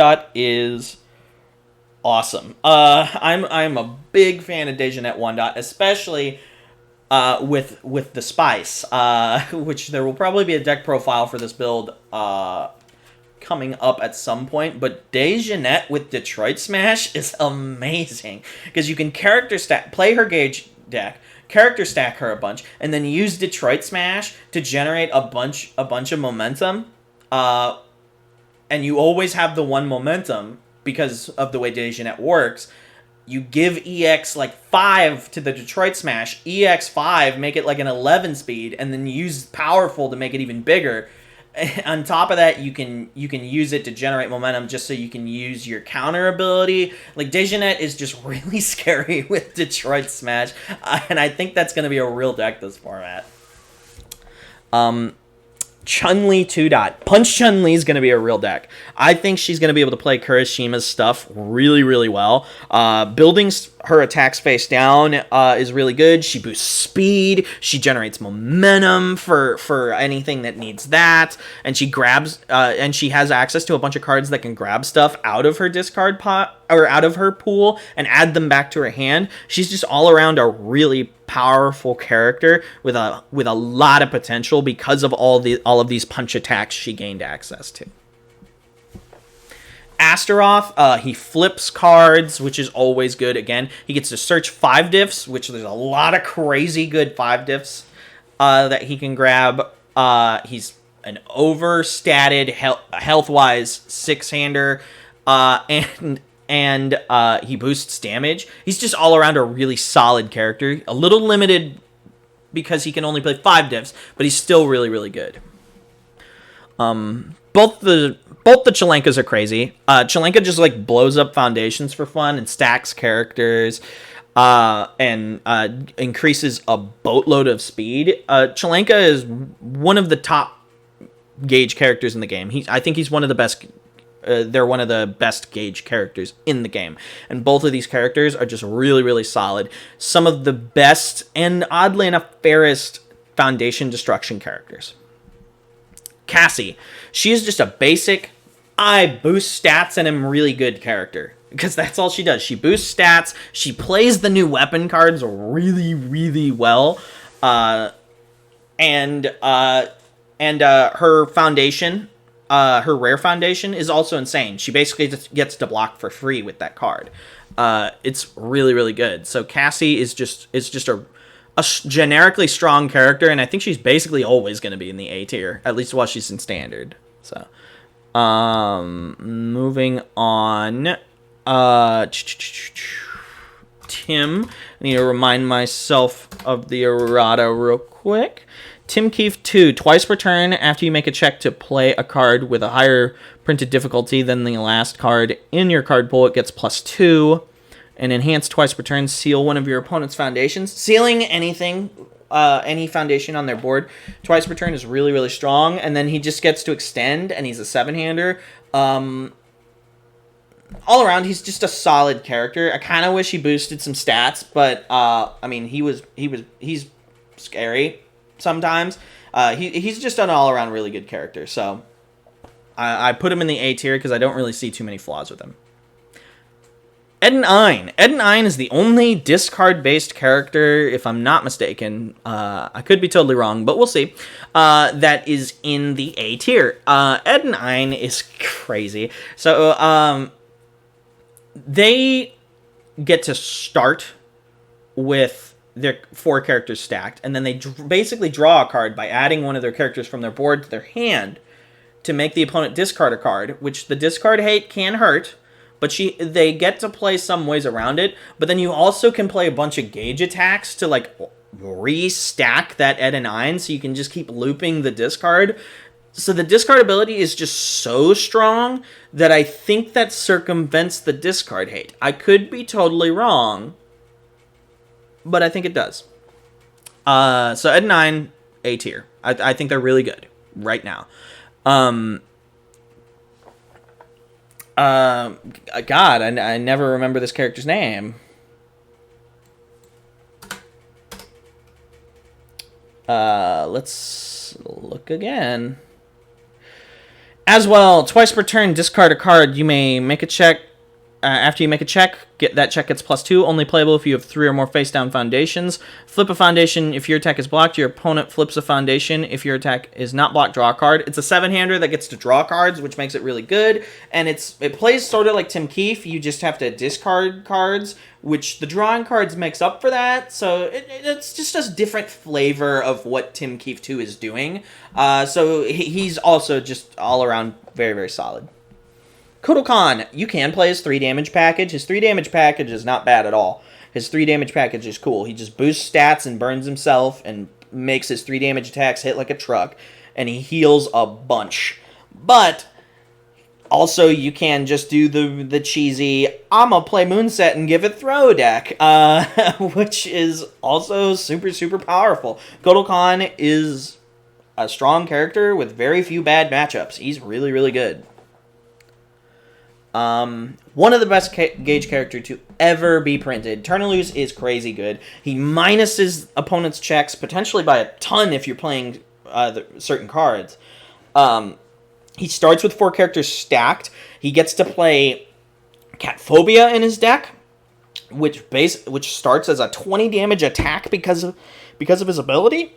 He flips cards. He has the best symbols for Gauge. He's just all around really, really strong. So Turnaloose is in the A tier. He is really, really good. Ken 2 Dot. Ken 2 Dot, he's a little random for me, but his abilities are so strong that I think it makes up for his randomness. He gets to draw a bunch of cards for free by randomly removing cards off the top of his deck, and then he gets a bunch of free stats on his character by randomly removing cards off the top of his deck. He's just all around really solid and just the best glass cannon aggressive character in the game. He's really, really strong.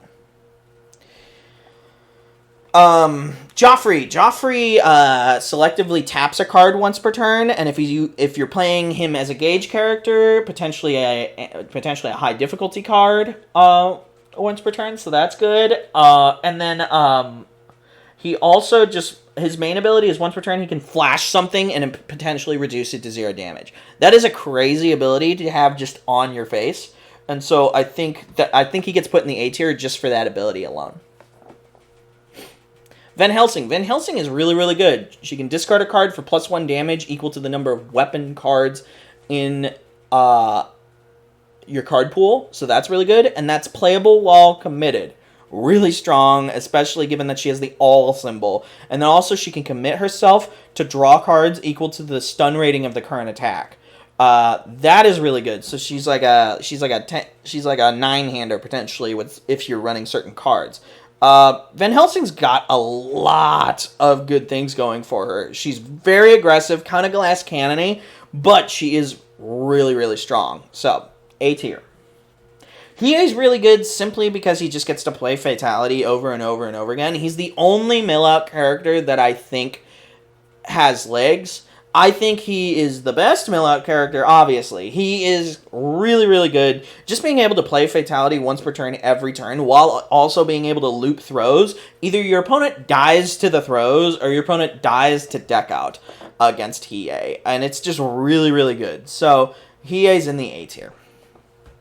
Killick, he plays Staff Strike like a champ. Killick plays Staff Strike really, really well, because he can potentially just set up these crazy 5 attack strings. And if he sees an attack, he's not a 5-hander, so he potentially doesn't have to work with the cards he's given. He's just all around really, really solid. The only thing that holds him back is his limitation for to running 6 foundations on the board at any given time or less, but he can still get around. I think his abilities are more than make up for that limitation. So there's Killick. Hontasero, he can randomly, once per turn, discard a card of his choice out of the opponent's hand, which can just straight up shut somebody's turn down sometimes. That is really good. He draws a ton of cards, or the opponent is forced to take a bunch of damage. And he changes zones all over the place. He's just all around a really good character, and I would not be surprised to see him win an event. Mitsurugi, giving stun, increasing stats, and building face-down foundations under these symbols with all the new Kirishima support. He just got better and better and better. He is really, really good right now. He can play some crazy chains. So, there he is. Tokiyomi, the ally support is a bit lackluster in standard, but I think where he's really going to shine is he's going to be able to play attacks at the end of card pool, at the end of long chains, that like are going to be impossible to deal with at the end of those chains, out of nowhere. So that I think is what's going to make him crazy good. Also, he's pretty good at being a defensive character because he reduces damage and he can grab a good mid block and add it to his hand. So he's just all around very solid.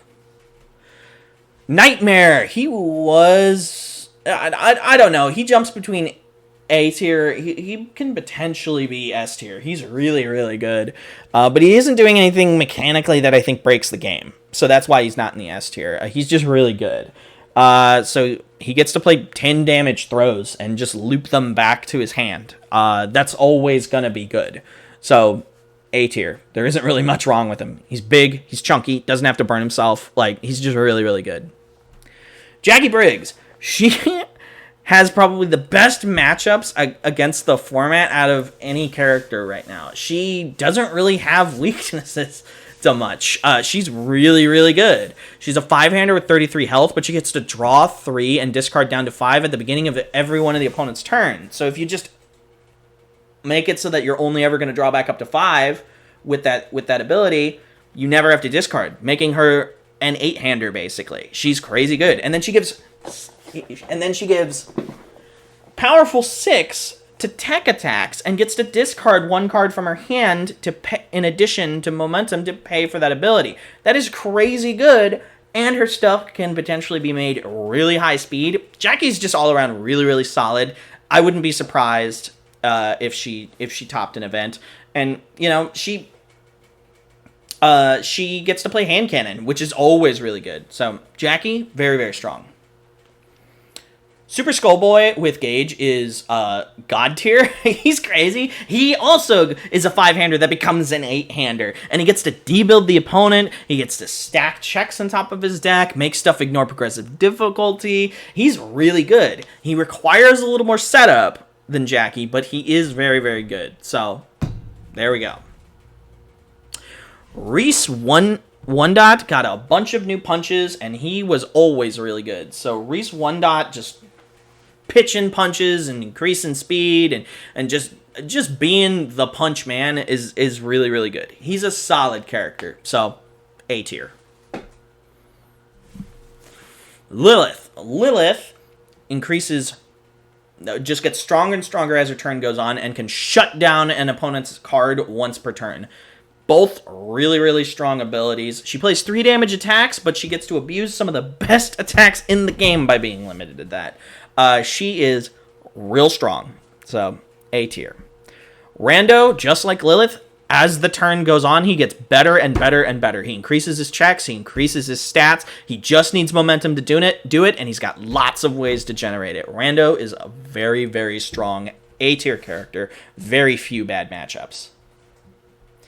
Cervantes 2. Cervantes 2 is crazy. He plays shotgun like a champ. He has his own throw that he can goof around with. and he plays that card amazingly. He can shut down keywords, he generates momentum, blows up foundations. He's really strong. He's just a bit squishy. He's aggressive and squishy, and that's his problem. But he is really, really good.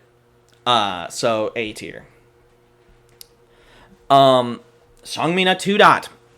There's a ton of new weapons. I think she is really, really good. She can tap 2 foundations and potentially debuild them into the pool if the opponent's dumb, basically. So that's so that ability is solid. But also, just once per turn, she gets to grab a weapon out of her discard pile. So that's really good. She never doesn't have an attack. Just a solid character. So, Songmina. Taki. She's always been really strong, increases tons of speed, plays basically ignoring progressive because she keeps clearing the pool over and over and over again, and she can mess up opponents' momentum generation abilities. She's just all around really solid, and she gets to draw, so she's not a natural 6-hander. Just real good. Scorpion, while he's a natural 6-hander, he has tons of draw, so he's basically not a natural 6-hander, and playing things on extremely low difficulty and giving damage to them, especially when he gets to play 12 desperation throws, and then he gets to do speed. He can burn the opponent when they block with that, making it not worth blocking the throws in the first place. He's just all around a mean glass cannon character that's very difficult for some players to deal with. So A tier. He's really, really good. Faye, she has lots of ways to stack stuff on top of her discard pile, so that circumvents the randomness of her ability, and she can generate momentum like crazy. So, under the water symbol, she has lots of good stuff to abuse with that, namely Reverberate. Reverberate's freaking crazy in her. So, Faye is real solid. A tier in my opinion. When, another crazy good gauge character. He subtracts checks, he untaps his entire board for fun, and he's really difficult for a lot of characters to deal with. There are not many good ways to deal with When. So that's what makes him A tier. Once he's set up, he's a problem. He's really hard, potentially oppressive. So he's A tier, in my opinion. Spike, just a generically strong character. He's an overstatted 7-hander with 24 health. Crazy. And he generates a bunch of stats for free for plus-minus speed, plus-minus damage. He's just really good. He plays Reverberate really well. He plays his unblockable deck really, really well. He's just all around a solid character. So, Spike. Ochako is insane in standard. Not only can she loop the Raphael card, not only can she loop Moonset, but she gets to, of course, do the meteor loops she's doing in My Hero. She also gets to loop around with the M. Bison DLC attack. She gets to loop around with Spike 2's ultra rare and untap herself. She's just a really strong character. There isn't really anything bad about her. The only thing that sucks is that she gets hit by hand cannon, but like she's still really good regardless of that. So A tier in my opinion. Alright, this guy's crazy because he gets to play Bang and his character. Eraserhead's nuts. Being able to play Bang and then you just use your ability to plus or minus 2 speed and loop that, and then on top of that being a 7-hander that becomes a 9-hander for free, like he's really good. He can be squishy sometimes, but him being a 9-hander essentially makes up for that. He's insanely good. Mount Lady, potentially S tier. She is really good. She has access to a ton of awesome throws in standard, and she has access to gauge attacks in standard, which make her that much better. She has access to more mill. She builds her character out of her discard pile, generates momentum for free, and potentially slaps 8 damage on every throw she plays. Mount Lady is scary in standard. She is going to be really good. So, A tier. Mad Period. Not his Punch Judy build. His Punch Judy build is B tier. It's whatever. His Punch Judy build is easily countered. It's whatever. It's been around forever and it's fine. But his A tier build is honestly his Gauge deck. His Gauge deck is scary. 20 unblockable damage is obviously like a death sentence for most characters, and he can do that. He can do that in his Gauge deck, and Gauge is it's really easy to set up nowadays. So. And he has the best Gauge symbol under Evil, so he gets to play all the Suzaku stuff. He's really good. A tier. Twinkle Murdoch, controversial pick. I know. Most people would put her in the C tier, but I've been testing Twinkle Murdoch, and personally, I think she's A tier. The new Christmas promo is crazy good in her. I'm playing literally just 12 attacks in my deck, and I'm able to, in one turn, pretty consistently, with between that and all the new defensive pieces Water just gained, defend myself to the point where I can set up my OTK with her Ultra Rare, which is insane. That Ultra Rare never stopped being good. That was the card that should have been banned in the first place. Twinkle Murdoch, while she was good, I think her Ultra Rare was truly the problem. They could have just banned Destruction, and it would have been fine. But, you know, we got what we got. Here we are. Destruction, Twinkle. I think it's A tier. I think it's really good. Shigaraki, the fairest Foundation Destruction character ever.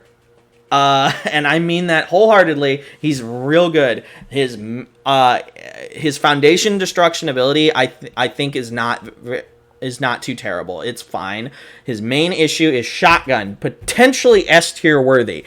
Shotgun in Shigaraki is scary because it hits like a truck, forces the hit like a truck, and on top of that, he gets to burn an extra 5. Like, Shigaraki is crazy good with Shotgun, and that's of course obvious. So yeah, Shigaraki's just really, really good, solid character, A tier. All right. Ida boosts a bunch of speed and can steal First Enhance. That's why he's A tier. Stealing First Enhance under these symbols allows him to just shut down so many enhance steps. He's really good because of that. So A tier, solid. Lily. This is controversial. Lily's gonna be crazy. There's tons of good ranged attacks that are coming out and that already exist that stuff cards in the pool. So she gets to double stuff. Lily can potentially stuff like 10 cards in the opponent's pool on like the first 3 attacks. She is nuts because of that.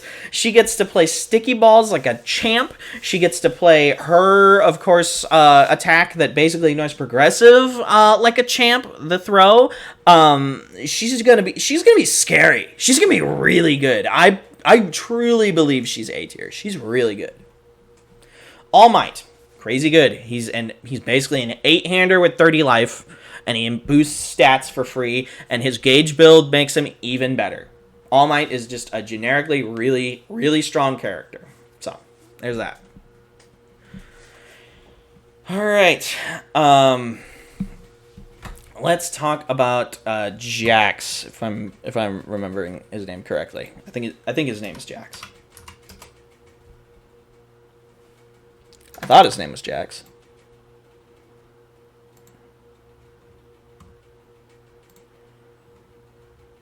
Okay, let's look. Double checking. Jet. I'm stupid.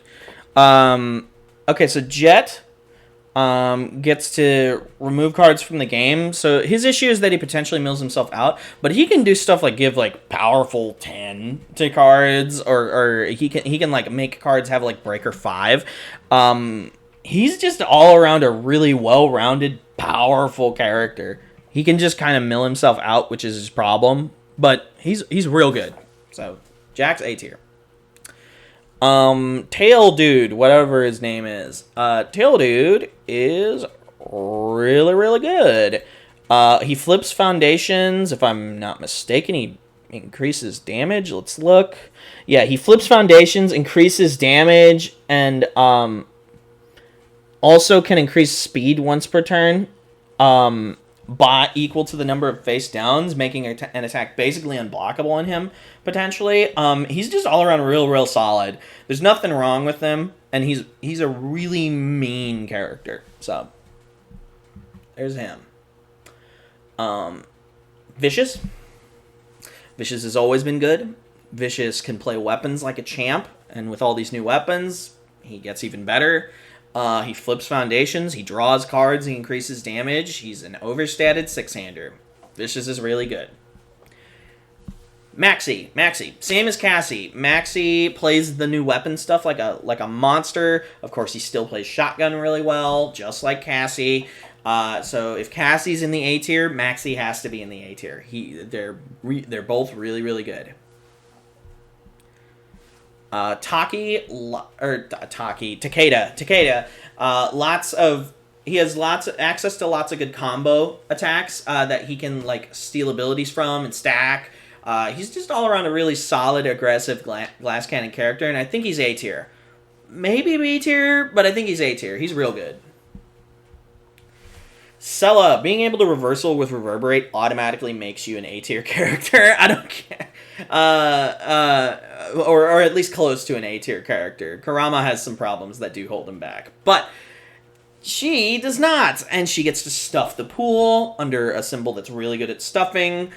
She builds foundations for free. She's really solid. She's really solid, and I think people are sleeping on her. Raphael, increasing tons and tons of speed and punishing the opponent for not enhancing. That's really good. He potentially gets to play a card for free at the end of a long chain, so that's really good. He's just a solid character. He requires a little bit of work, but I mean he's just solid. He's a well-rounded character. So, Jiro. Stacking Steel Resurrection in Jiro is the stupidest thing ever, and she has tons of ways to do that. Steel Resurrection can be played at the end of like a 5-attack chain, and you can guarantee like 3 of them in your hand, and they'll all be like 8, +8/+8 in Jiro. And you can stack your checks with that.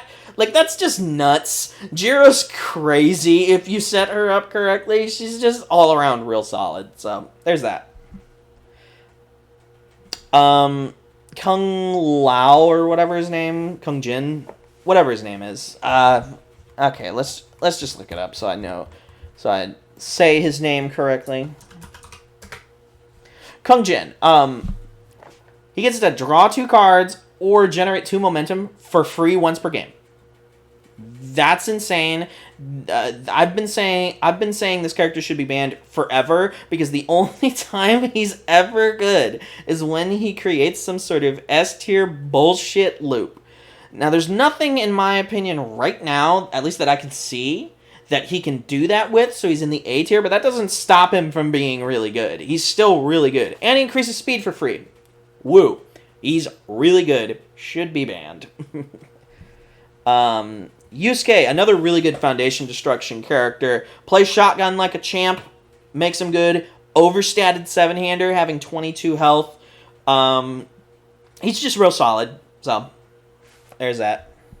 Froppy has a ton of loops she can do. She's squishy with no defensive abilities, so that's a problem. But the loops that she can do in Standard potentially can circumvent that 7-hand size. She's just real solid. So, A tier. This chick, whatever her name is, I totally am spacing her name. One moment.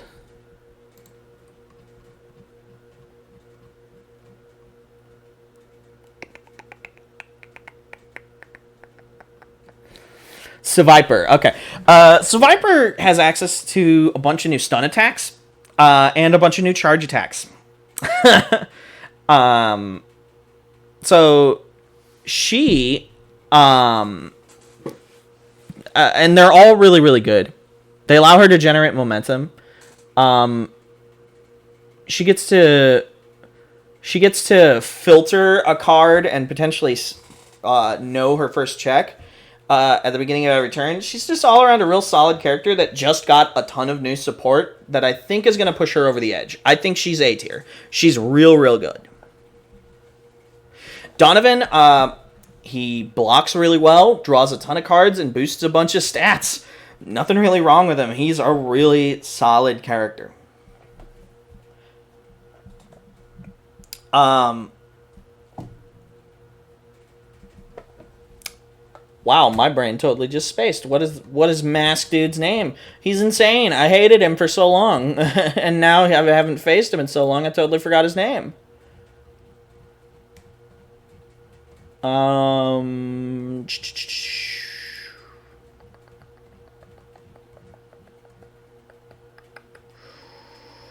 I feel like an idiot. Vega, when you're at desperation, your stuff gets -1 difficulty and +1 speed, and your opponent's attacks get +1 difficulty and -1 speed. That ability is really good, of course, obviously, but you have to be in desperation as a 7-hander with, which kind of sucks. But he's a defensive 7-hander. He hates on opponents' checks and potentially untaps himself to keep looping that ability.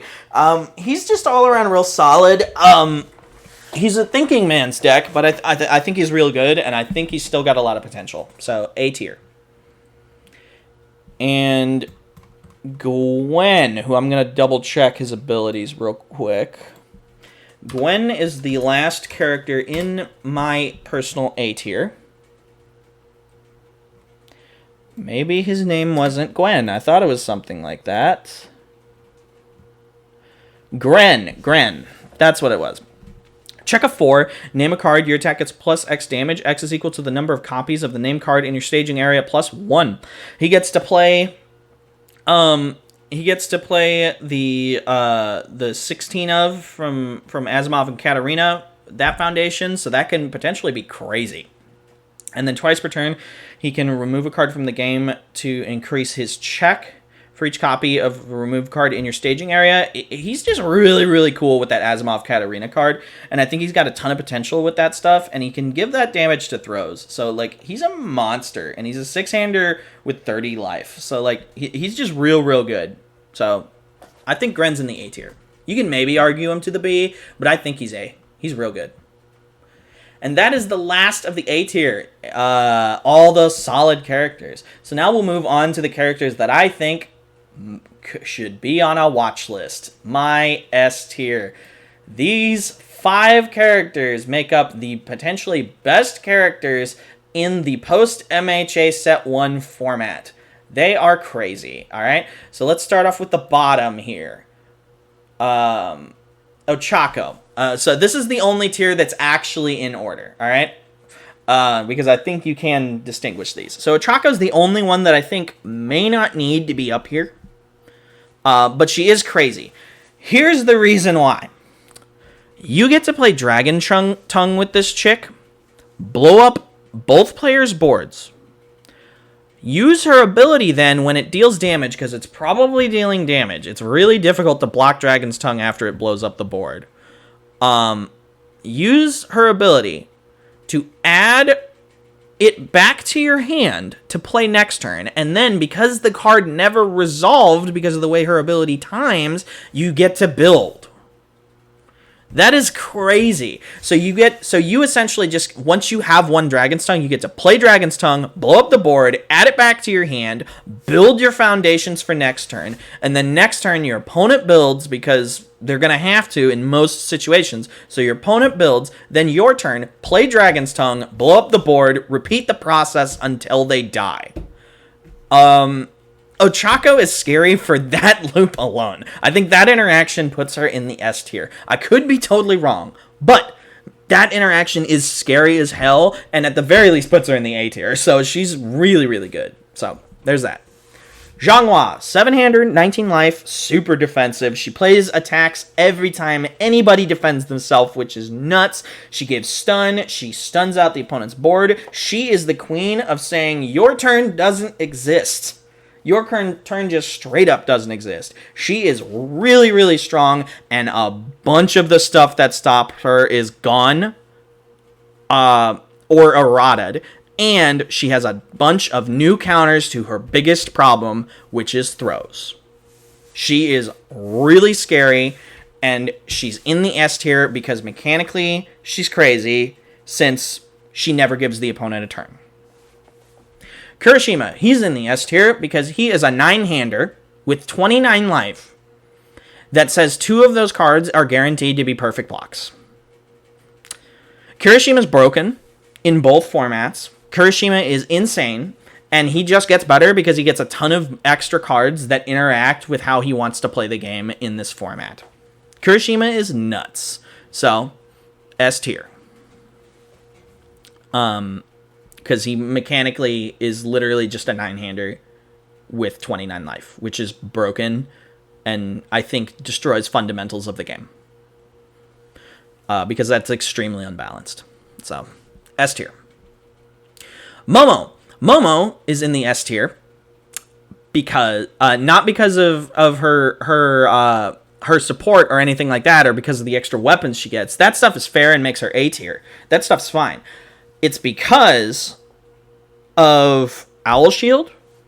That essentially allows her to do what Terry got banned in Retro for doing, which is make it so that the opponent only ever deals 1 damage with an attack. And then on top of that, she heals, which Terry didn't do, if I recall. That's crazy. Momo essentially makes it so that you have to attack her a minimum of 26 times to kill her. That is not okay. That interaction needs to be stopped, whether it be by banning Owl Shield or by banning Momo. I think you should ban the asset, but I would understand if you ban Momo. Momo's crazy. She's extremely difficult to deal with, and there's not many ways to stop. Like, you literally just, like, the way she works, you literally just have to remove that card from the game in order to stop it. And that's the real problem. So, Momo, S tier. And the best character, in my opinion, in the format right now is Akuma. Akuma is crazy. I've always thought he was S tier.